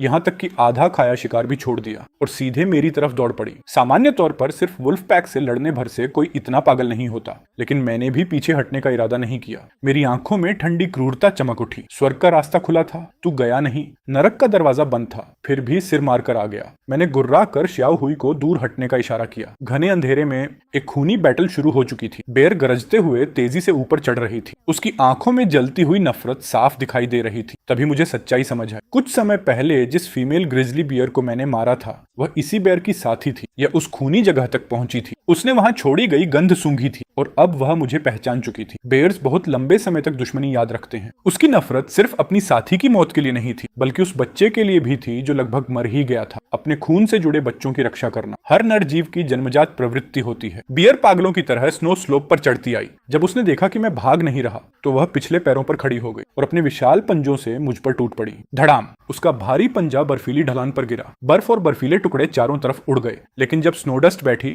मैं वहां नहीं था। अगले ही पल बियर की पीठ पर एक घातक वार पड़ा। मेरे तेज पंजों ने उसका मांस चीर डाला। ताजा खून फव्वारे की तरह बाहर निकला। बियर तुरंत पलटी। उसकी आंखों में हैरानी साफ थी। मेरी स्पीड इतनी ज्यादा थी कि उसे पता ही नहीं चला मैं कब उसके पीछे पहुंच गया। 30 मीटर प्रति सेकंड से ज्यादा स्पीड के साथ मैंने फिर पंजा उसकी आंखों की तरफ घुमाया। बियर की रिफ्लेक्सेस बेहद तेज थी। वह सहज रूप से सिर झुका गई, लेकिन फिर भी उसके सिर पर गहरी खूनी लकीरें बन गई। बियर पागलों की तरह हवा सूंघने लगी। असल में बेयर्स की स्मेल सेंस वुल्फ से भी बेहतर होती है। आज वह बार बार 2 अलग अलग गंधों की पुष्टि कर रही थी। कुछ देर बाद उसे आखिर यकीन हो गया, यही वही वुल्फ था। वह दोबारा अपने पिछले पैरों पर खड़ी हुई। 2 मीटर से भी ऊंचा शरीर, चेहरे पर बहता खून। वह बेहद डरावनी लग रही थी। उसकी नफरत अब पहले से भी ज्यादा भड़क चुकी थी। ग्रिजली बियर्स ओमनिवोस होती, कई बार उन्हें शिकार करने की जरूरत भी नहीं पड़ती, इसीलिए वे अकेले रहने वाले दूसरे जानवरों जैसी नहीं होती जो घायल होने से डरते हैं। बेयर अगर सच में गुस्सा हो जाए तो जान देकर भी लड़ती है। वह फिर मेरी तरफ टूट पड़ी। उसकी स्पीड लगभग वुल्फ फादर के बराबर थी। 300 से 400 किलो के विशाल शरीर के साथ वह किसी चलते हुए टैंक जैसी लग रही थी। मैं तुरंत एक तरफ हट गया, लेकिन बेयर कोई मस्क ऑक्स नहीं थी जो सीधी भागती रहे। जैसे ही मैं बचा, वह तुरंत दूसरी बार झपटी। उसका विशाल पंजा पूरी ताकत से मेरी तरफ आया। उस वार में इतनी नफरत थी कि हवा तक चीख उठी। यह मुझे मारना चाहती है। मेरे पास कुल 600 लाइफ पॉइंट्स। अगर यह हमला सीधे लग जाता तो शायद 1/3 हेल्थ वहीं उड़ जाती। मैं तेजी से पीछे हटा, लेकिन बेयर लगातार पीछा करती रही। मैंने शरीर घुमाया और अपने दाहिने पंजे से उसके पेट पर पूरी ताकत से वार की। मांस फटने की आवाज और पंजे के वार की आवाज लगभग एक साथ गूंजी। उसके पेट पर गहरा चीरा लग गया, लेकिन मोटी चर्बी की परत ने दूसरी ढाल का काम किया, इसलिए उसकी आंतें बाहर नहीं निकली। उसी समय उसका विशाल पंजा मेरी पसलियों को छूता हुआ निकल गया। सिर्फ हल्की सी खरोंच लगी थी, लेकिन दर्द हड्डियों तक उतर गया। कम से कम 20 से 30 कुई और ब्लड पॉइंट्स एक झटके में उड़ गए। यही थी ग्रिजली बियर की डरावनी अटैक पावर। ग्रिजली बियर गुस्से से दहाड़ उठी और फिर एक और आसमान फाड़ देने वाला थप्पड़ मेरी तरफ झोंक दिया। मैं तेजी से एक तरफ हट गया। कुछ ही पलों में एक वुल्फ और एक बेयर बर्फीली ढलान से लुढ़कते हुए नीचे तक लड़ते पहुंचे। फिर पहाड़ी के नीचे से लड़ते लड़ते उसकी गुफा के दरवाजे तक जा पहुंचे। चारों तरफ बर्फ उड़ रही थी। सफेद मैदान पर दर्जनों गड्ढे बन चुके थे, लेकिन दोनों अभी भी जानलेवा बैटल में जुटे हुए थे। हमारी स्टेमिना तेजी से खत्म हो रही। बियर के शरीर पर मेरे पंजों के अनगिनत निशान उभर चुके थे। उधर मेरे शरीर से भी कई जगह खून रिस रहा था। उसके तेज पंजे मुझे कई बार छू चुके थे। कुछ देर के लिए दोनों रुक गए और जोर जोर से सांस लेने लगे। तभी गुफा के अंदर से एक मासूम सी दहाड़ सुनाई दी। मैंने मुड़कर देखा। एक बेयर कब बाहर निकल आया था। उम्र मुश्किल से 1-2 महीने। हम तो मेल बियर भी बच्चे पालता है, लेकिन अगले ही पल मैंने उसकी आंखों में भरी हुई नफरत देखी। इतना छोटा बेयर कब आखिर मुझसे नफरत क्यों कर रहा था। मैंने हवा सूंघी और बहुत जल्दी मुझे एक जानी पहचानी गंध मिली। यह वही गंध थी उस फीमेल ग्रिजली बियर की जिसे मैंने पहले मार डाला था। उसी क्षण मुझे सब समझ आ गया। अब समझ आया कि उस फीमेल बियर की गुफा में कूब क्यों नहीं था। अब समझ आया कि यह छोटा बेयर कब मुझसे इतनी नफरत क्यों करता है। और यह भी समझ आया कि यह मेल बियर मुझे देखते ही पागल क्यों हो गया था। सचमुच दुश्मन संकरी गली में मिल गए थे। मेरी आंखों में बर्फ जैसी ठंडी क्रूरता चमक उठी। बेयर्स बहुत लंबे समय तक दुश्मनी याद रखते हैं। अभी इसकी पागलपन भरी लड़ाई देखकर ही समझ आ गया था, अगर आज इसे नहीं मारा तो कौन जाने यह कितने साल तक मेरा पीछा करेगा। मेल बियर ने अपने बच्चे को बाहर आते देखा। उसने लंबी दहाड़ लगाई और उसे वापस गुफा में जाने का इशारा किया। उसका विशाल शरीर मेरे और गुफा के बीच दीवार बनकर खड़ा हो गया। मैं भी हाँफते हुए उसे घूर रहा था। उसकी एंड्योरेंस मुझसे कहीं ज्यादा थी। अभी की भयंकर लड़ाई में उसकी मुश्किल से आधी स्टेमिना खत्म हुई थी, जबकि मैं लगभग थक चुका था। यह मेल बियर उस फीमेल बियर से कहीं ज्यादा ताकतवर था जिसे मैंने पहले मारा था। अगर लड़ाई ऐसे ही चलती रही तो आखिर में मैं ही थक कर मरूंगा। मुझे क्विक किल करना होगा। मैंने सिर उठाकर लंबी हुंकार भरी। मैं हंटिंग टैलेंट एक्टिवेट करने ही वाला था कि अचानक एक डार्क ग्रे शेडो बिजली की तरह बाहर निकली। वह श्याओ हुई था। अब तक वह छिपकर मौका देख रहा था। शायद उसे लगा कि उसका बिग ब्रदर मुश्किल में है। वह धीरे धीरे रेंग कर काफी करीब पहुंच चुका था, लेकिन उसने बेयर पर हमला नहीं किया। जैसे ही बाहर निकला वह सीधे बेयर कब की तरफ दौड़ा। वुल्व्स कभी अकेली ताकत के भरोसे जंगल के राजा नहीं बने। टीम कॉम्बैट उनकी नसों में बहता है। श्याओ हुई समझ चुका था कि बियर कूब ही इस लड़ाई की है। वह कब को होस्टेज बनाकर बेयर फादर का ध्यान भटकाना चाहता था। जैसे ही मेल बियर ने श्याओ हुई को दौड़ते देखा, वह पूरी तरह पागल हो गया। वह अपने बच्चे की तरफ बिजली की तरह दौड़ा और उसी पल उसने अपनी पीठ मेरी तरफ कर दी। मेरे लिए इससे बेहतर अटैक ओपनिंग नहीं हो सकती थी। मैंने बिना देर किए दाहिने पंजे से पूरी ताकत का वार किया। उसके पिछले पैर पर गहरा खूनी घाव बन गया, लेकिन बेयर नहीं रुका। वह अभी भी कब की तरफ दौड़ रहा था। मैं हवा में उछला, अपने नुकीले दांत उसकी पीठ में गड़ा दिए और मांस का बड़ा टुकड़ा उखाड़ लिया। हड्डियों तक उतरने वाला दर्द बेयर के पूरे शरीर में फैल गया। उसे आखिर रुकना पड़ा। वह पिछले पैरों पर खड़ा हुआ और पूरी ताकत से शरीर झटका। मैं हवा में उछलकर जमीन पर जा गिरा। ग्रिजली बियर गुस्से से पागल होकर दहाड़ उठा। उसने देखा कि ग्रे वुल्फ चौहोई गुफा के दरवाजे तक पहुंच चुका है। आम हालात में कोई जंगली जानवर अपने बच्चे को छोड़कर खुद को बचाता, लेकिन इस बेयर की अक्ल पर गुस्से ने पर्दा डाल दिया था। खासकर तब जब उसने श्याओ हुई को अपने क्यूब पर जोरदार थप्पड़ मारते देखा। बियर कूब जमीन पर लुढ़क गया। मेल बियर पागलों की तरह गुफा की तरफ भागा। उधर श्याओ हुई ने बियर कूब की पीठ दांतों से दबोच ली और पूरी ताकत से भागने लगा। उसे अच्छी तरह पता था कि वह ग्रिजली बियर को हरा नहीं सकता, इसलिए वह लड़ने नहीं आया था। वह सिर्फ कब को लेकर भागना चाहता था, ताकि बेयर को दौड़ाते दौड़ाते उसकी स्टेमिना खत्म कर सके और मुझे किल अपॉर्चुनिटी दे सके। मैंने भी एक पल बर्बाद नहीं किया। Maximum speed activate. मैं बिजली की तरह उसके पीछे पहुंचा और उसकी पसलियों पर एक और गहरा क्लॉ अटैक जड़ दिया। मांस फिर से फट गया। बियर ने पलटकर पंजा घुमाया। मुझे मजबूरन पीछे हटना पड़ा, लेकिन वार करने के बाद भी उसने मेरी तरफ ध्यान नहीं दिया। वह सिर्फ श्याओ हुई का पीछा कर रहा था। इस समय उसकी स्पीड यहां तक कि श्याओ हुई से भी ज्यादा हो चुकी थी। श्याओ हुई ने पीछे मुड़कर देखा। उसकी आंखों में पहली बार साफ डर दिखाई दिया। इतनी नजदीक से ग्रिजली बियर का सामना उसने पहले कभी नहीं किया था और तभी उसका पैर फिसल गया। पूरा शरीर बर्फ पर लुढ़क गया। मेल बियर उसी पल उसके सामने पहुंच चुका था। उसका विशाल पंजा हवा चीरता हुआ नीचे गिरा। श्याओ हुई इतना डर गया कि उसकी आत्मा जैसे शरीर छोड़ने वाली थी। उसकी आंखों में सिर्फ निराशा बची थी। लेकिन ठीक उसी क्षण एक बर्फ जैसा सफेद वुल्फ शेडो बिजली की तरह उसके सामने आ खड़ा हुआ। मेरी नीली चमकती आंखों में अब खून जैसी लाल चमक तैर रही थी। मेरे दांत और पंजे पहले से भी ज्यादा खतरनाक लग रहे थे। मैंने आखिरकार हंटिंग टैलेंट एक्टिवेट कर दिया था। एक भयानक वुल्फ हाउल पूरी रात में गूंज उठा। अगले ही पल मेरा पंजा और बेयर का पंजा जोरदार टक्कर से भिड़ गए। धड़ाम। हजारों किलो वजन जैसी टक्कर से भयानक शॉकवेव निकली। विशाल ग्रिजली बियर का शरीर कांप उठा और उसे मजबूरन कई कदम पीछे हटना पड़ा। मैं भी पीछे की तरफ उछलकर दूर जा गिरा। ग्रे भालू को अपनी हथेली सुन्न महसूस हुई। उसे यकीन ही नहीं हो रहा था कि सफेद भेड़िए की स्ट्रेंथ अचानक इतनी भयानक तरीके से कैसे बढ़ गई। उसकी समझ में पोलर बियर के अलावा कोई भी स्पीसीज भालुओं की ताकत का मुकाबला नहीं कर सकती थी, लेकिन मेरे पास सोचने का टाइम नहीं था। मैं फिर से अटैक करने के लिए झपट पड़ा। मेरा दाहिना पंजा जो ब्लेड की तरह शार्प था, हवा को चीरता हुआ उसकी दाहिनी शोल्डर पर एक फेटल स्ट्राइक मार गया। ग्रे भालू पागलों की तरह अपने अगले पंजों से काउंटर अटैक करता रहा, लेकिन मेरी स्पीड अब बहुत ज्यादा थी। मैं हवा की तरह आता और गायब हो जाता। एक ब्लिंक में ही मैं फिर उसके पीछे पहुंच चुका था। मेरे नुकीले फैंग्स उसकी गर्दन के पीछे ढंस गए और मैंने उसके मांस का बड़ा टुकड़ा नोच डाला। फ्रेश ब्लड फव्वारे की तरह बहने लगा। ग्रे भालू की एचपी तेजी से गिर रही थी। उसने पूरी ताकत से अपनी पीठ बर्फ के ढेर में दे मारी, जिससे स्नो हर तरफ उड़ गई। लेकिन तब तक मैं काफी दूर हट चुका था। ग्रे भालू समझ चुका था कि वह मेरी अटैक स्पीड को कैच नहीं कर सकता। एक एक्सपीरियंस्ड फाइटर होने के नाते उसने दोनों पंजे सीने के सामने कर ली और डिफेंसिव पोजीशन ले ली। उसने अपनी पीठ बर्फ के ढेर से सटा ली ताकि बैक अटैक का मौका न मिले। फिर भी उसे महसूस हो रहा था कि मेरे पंजे लगातार उसके शरीर पर बरस रहे हैं। हर स्ट्राइक समुद्री लहर जैसी वायलेंट फोर्स लेकर आ रही थी। खून झरने की तरह बह रहा था, लेकिन मैं अब भी उसकी थिक डिफेंस को पूरी तरह ब्रेक नहीं कर पा रहा था। मैंने लगातार कई क्रिटिकल हिट्स लगाए, मगर आखिर तक उसकी पूरी डिफेंस नहीं तोड़ सका। इसी बीच हंटिंग टैलेंट का ड्यूरेशन खत्म होने लगा। मेरी आंखों की ब्लड रेड ग्लो धीरे धीरे गायब हो गई। उसी पल मैं तेजी से पीछे हट गया और सेफ डिस्टेंस बना लिया। हांफते हुए मैं उस ग्रे भालू को घूरता रहा, जो अब सिर से पांव तक खून से लथपथ। जैसे ही हंटिंग टैलेंट खत्म हुआ, अब तक दबा हुआ पेन एक साथ शरीर पर टूट पड़ा। हाल ही में इनहांस्ड हुआ मेरा दाहिना पंजा दर्द से धड़क रहा था। सिर्फ 60 सेकंड में मैंने दर्जनों सबसे ताकतवर अटैक्स झोंक दिए थे। उनकी रिकॉइल फोर्स ने मेरे शरीर पर भी भारी दबाव डाला था। मेरी स्टेमिना भी रेड जोन में पहुंच चुकी थी। अगर यह ग्रे भालू अब भी लड़ने लायक बचा होता तो मुझे रिट्रीट करना पड़ता। भालू बर्फ के ढेर से टिक कर खड़ा था। उसके 2 मीटर से ज्यादा ऊंचे बॉडी पर दर्जनों डीप वॉन्ड्स थे। ब्लड लगातार सफेद बर्फ पर टपक रहा था। शायद उसे मेरी वीकनेस महसूस हो गई थी। वह मुझे टुकड़े टुकड़े करना चाहता था, लेकिन उसकी रोर अब कमजोर पड़ चुकी थी। एक्सेसिव ब्लड लॉस की वजह से उसकी नजर धुंधली हो रही थी। वह उठने की कोशिश कर रहा था, लेकिन कुछ कदम चलते ही उसका शरीर लड़खड़ा गया। उसके अगले दोनों पैर फिर जमीन पर गिर पड़े। ग्रे भालू बुरी तरह पेंटिंग करने लगा। वह सचमुच एग्जॉस्टेड हो चुका था। कुछ देर बाद वह पीछे की तरफ डगमगाया और धड़ाम से बर्फ पर गिर पड़ा, कंप्लीटली डिफीटेड। मैंने राहत की लंबी सांस ली। इस ग्रे भालू का इतना ज्यादा ब्लड लॉस हो चुका था कि अब उसके लिए खड़ा रहना भी मुश्किल था। बैटल का रिजल्ट तय हो चुका था। मैं धीरे धीरे उसकी तरफ बढ़ा। हार चुके एनिमी की आंखों में भरे रेज और फियर को मैंने पूरी तरह इग्नोर कर दिया। फिर मैंने ठंडे दिल से फाइनल ब्लो दिया। उसकी लाइफ खत्म कर दी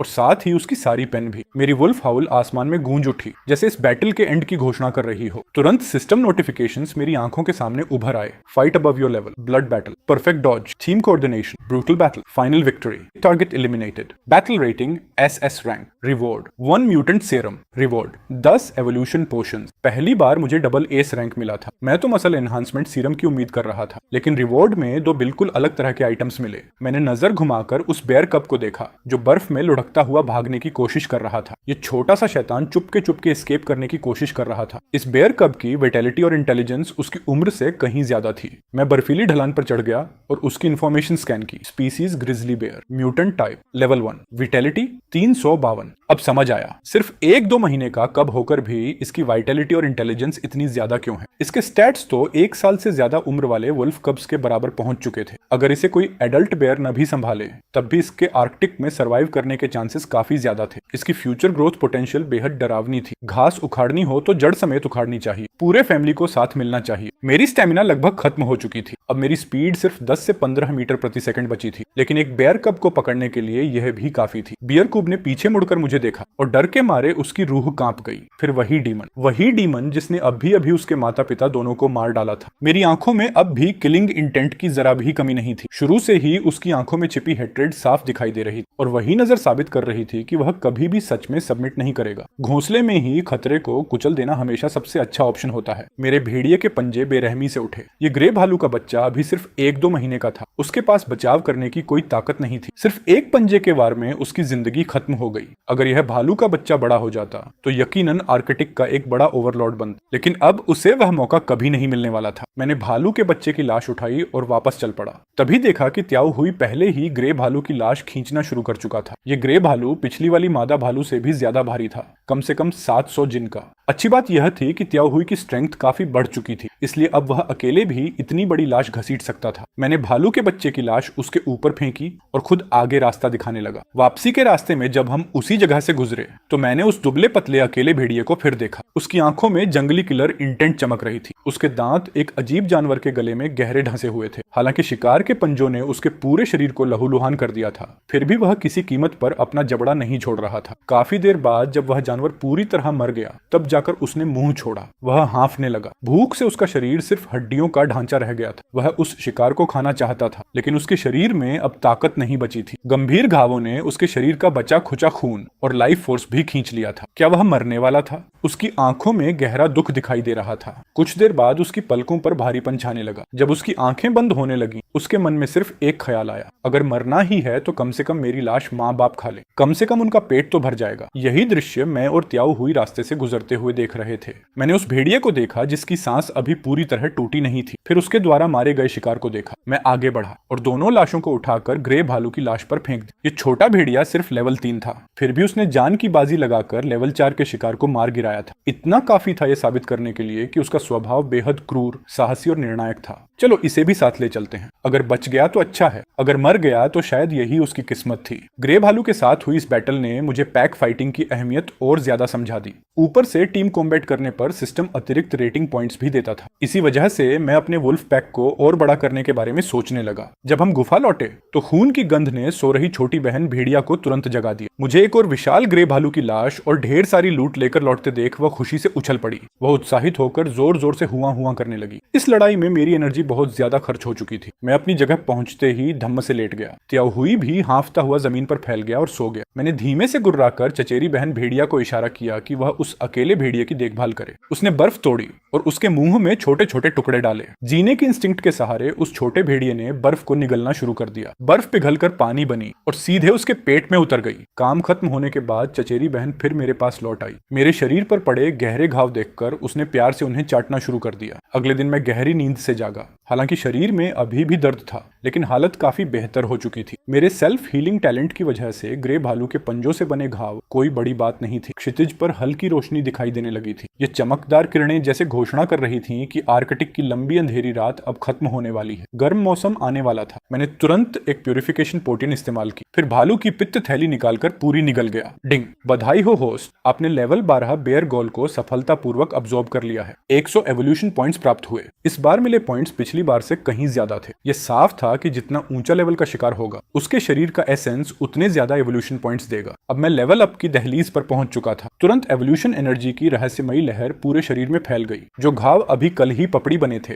वे आंखों के सामने भरने लगे। हालांकि यह एनर्जी सिर्फ हीलिंग करती थी, यह खर्च हुई स्टेमिना को रिकवर नहीं करती थी। यही वजह थी कि मैंने इसे कल तुरंत इस्तेमाल नहीं किया था। मैंने ध्यान केंद्रित किया और लालच से उस शक्ति को अब्सॉर्ब करने लगा। ये अद्भुत एनर्जी मेरे शरीर के हर हिस्से को मजबूत कर रही थी। मांसपेशियां, हड्डियां, चारों पैर और यहाँ तक कि फर भी लगातार स्ट्रॉन्गर होते जा रहे थे। त्वचा, मांस, हड्डियां और पूरा स्केलेटन सिस्टम हर दिशा से अपग्रेड हो रहा था। करीब 10 मिनट बाद वह रहस्यमयी एनर्जी धीरे धीरे गायब हो गई। मैं आखिरकार लेवल 7 पर पहुंच गया। मेरा शरीर पहले ही 2 मीटर से ज्यादा लंबा था। अब वह और भी बड़ा होकर लगभग 2.3 से 2.4 मीटर तक पहुंच गया। अगर पूंछ को भी जोड़ लिया जाए तो कुल लंबाई लगभग 3 मीटर थी। इतना विशाल शरीर तो नॉर्थ अमेरिका के सबसे बड़े ग्रे वुल्फ भी मैच नहीं कर सकते थे। लेकिन सबसे डरावना बदलाव मेरे पंजों में हुआ था। उनके पंजे लगभग 1 सेंटीमीटर और लंबे हो गए थे और उनकी धार भी एक नए लेवल पर पहुंच चुकी थी। अब बस हल्का सा स्वाइप करना ही काफी था, जिससे ग्रे भालू की मोटी चमड़ी और मांस को आसानी से चीर सकते थे। नाम लिन मोयिन, प्रजाति आर्कटिक वुल्फ, लेवल 7, रक्त ऊर्जा 700, स्पीड 130। मैंने बिना किसी हिचकिचाहट के बोनस में मिले 10 एट्रीब्यूट पॉइंट सीधे स्पीड में डाल दी। स्पीड बढ़कर 140 हो गई। यानी अगर मैं पूरी ताकत से दौड़ूं तो मेरी रफ्तार 40 मीटर प्रति सेकंड से भी ज्यादा हो सकती। इस हवा को चीर देने वाली स्पीड के साथ चाहे सामने कोई प्रोफेशनल सैनिक ही क्यों ना हो, जिसके हाथ में बंदूक हो, उसके लिए भी मुझे निशाना बनाना आसान नहीं था। मैं आराम से गुफा के बाहर निकला। अपना सिर ऊपर उठाकर मैंने एक लंबी हुआ की। मेरी ताकत में आए इस जबरदस्त उछाल की खुशी और उत्साह उस आवाज में साफ झलक रहा था। भेड़िए की गूंजती हुई हुआ ठंडी और अंधेरी आर्कटिक रात में दूर तक फैल गई। उसी समय श्याओ हुई भी उनींदा सा जाग गया। उसने महसूस किया कि मेरा दबाव और आभा फिर से बढ़ गई है, इसलिए वह खुशी से हल्की गुर्राहट करने लगा। वह मेरे सामने आकर खड़ा हुआ और मेरे पहले से भी बड़े और ताकतवर शरीर को देखता रहा। उसकी आंखें प्रशंसा से भरी हुई थी। कजिन सिस्टर जो पहरा दे रही थी उसने भी हैरानी जताते हुए हल्की गुर्राहट की। उसने मुझे बचपन से बड़ा होते देखा था। 1 साल भी पूरा नहीं हुआ था जब मैं एक छोटा सा दूध पीने वाला भेड़िया था और अब मैं इतना विशाल और दबदबे वाला अल्फा वुल्फ बन चुका था। वह मेरे घावों को चेक करना चाहती थी, लेकिन काफी देर तक फर हटाकर ढूंढने के बाद उसे पता चला कि सारे घाव गायब हो चुके हैं। उसकी भेड़िए वाली आंखें उलझन से भर गईं, लेकिन उसका सीधा साधा दिमाग ज्यादा गहराई से सोचने की इजाजत नहीं देता था। इसलिए उसने मान लिया कि मैं खुद ही ठीक हो गया हूँ। मैंने हुआ करके पूरे झुंड को खाने के लिए बुलाया। छोटी बहन भेड़िया और छोटा ग्रे सफेद भेड़िया अब भी सो रहे थे, लेकिन जैसे ही उन्होंने खाने की पुकार सुनी दोनों तुरंत नींद से उठ बैठे। खाने की बात हो तो ये दोनों हमेशा सबसे ज्यादा उत्साहित रहते थे। मैंने ग्रे भालू का मांस नहीं खाया। इसके बजाय मैं भालू के बच्चे की लाश के पास गया। ये छोटा भालू एक म्यूटेंट प्रजाति का था। गुफा में पड़े हुए उसे 10 घंटे से ज्यादा हो चुके थे, लेकिन उसका शरीर अब तक जमा नहीं था। हालांकि वह सिर्फ लेवल 1 एट्रीब्यूट वाला था, फिर भी उसमें 20 से 30 किलो मांस। मैंने अपने तेज पंजों और दांतों से एक बड़ा टुकड़ा नोच लिया। इसका मांस सामान्य ग्रे भालू से कहीं ज्यादा स्वादिष्ट था। ताजा मुलायम और रस से भरा हुआ। पहला निवाला पेट में जाते ही डिंग,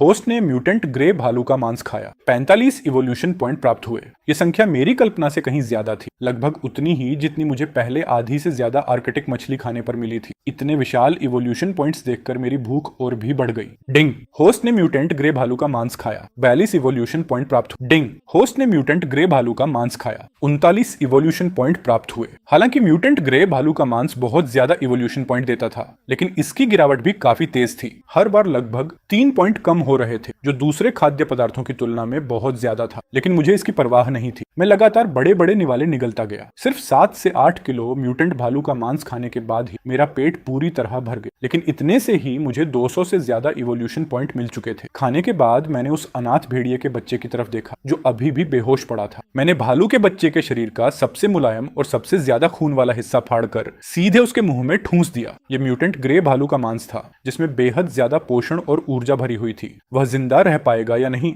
यह अब उसकी किस्मत पर निर्भर था। इसके बाद मैं गुफा के मुंह पर लेट गया और पहरा देने लगा। बाहर शिकार पर जाने का मेरा बिल्कुल भी इरादा नहीं था। गुफा में लगभग 1000 किलो खाना मौजूद था, इतना कि पूरा झुंड 2 से 3 महीने तक पेट भरकर खा सकता था। पलक झपकते ही 10 दिन गुजर गए। आर्कटिक आसमान में तैरने वाली रोशनी अब हर दिन पहले से ज्यादा देर तक दिखाई देने लगी थी। अब हर सुबह उठते ही क्षितिज पर हल्की रोशनी दिखाई देने लगी थी। मौसम धीरे धीरे गर्म हो रहा था। तापमान -30 से -40 डिग्री से बढ़कर -10 से कुछ ऊपर पहुंच गया था। गर्म मौसम आने वाला था। कुछ प्रवासी जानवर वापस आर्कटिक लौट चुके थे, और जहां शिकार होता है वहां शिकारी भी होते हैं। इसका मतलब था कि ध्रुवीय रात में संघर्ष कर रहे शिकारी आखिरकार जीवित रहने की उम्मीद की रोशनी देख चुके थे। ये समय निश्चित रूप से सबसे पागलपन भरे शिकारों का दौर बनने वाला था। मैं और श्याओशे पहले ही अपनी पीक कंडीशन में वापस लौट चुके थे। पिछले कुछ दिनों में मैं उस म्यूटेंट भालू का सारा मांस खत्म कर चुका था और लगभग 100 अतिरिक्त इवोल्यूशन पॉइंट भी हासिल कर लिए थे। श्याओशे ने भी काफी मात्रा में ग्रे भालू का मांस खाया था। वह अब लेवल 5 तक पहुंचने के और करीब आ चुका था। कजिन सिस्टर की ग्रोथ भी मेरी उम्मीदों से कुछ ज्यादा तेज निकली।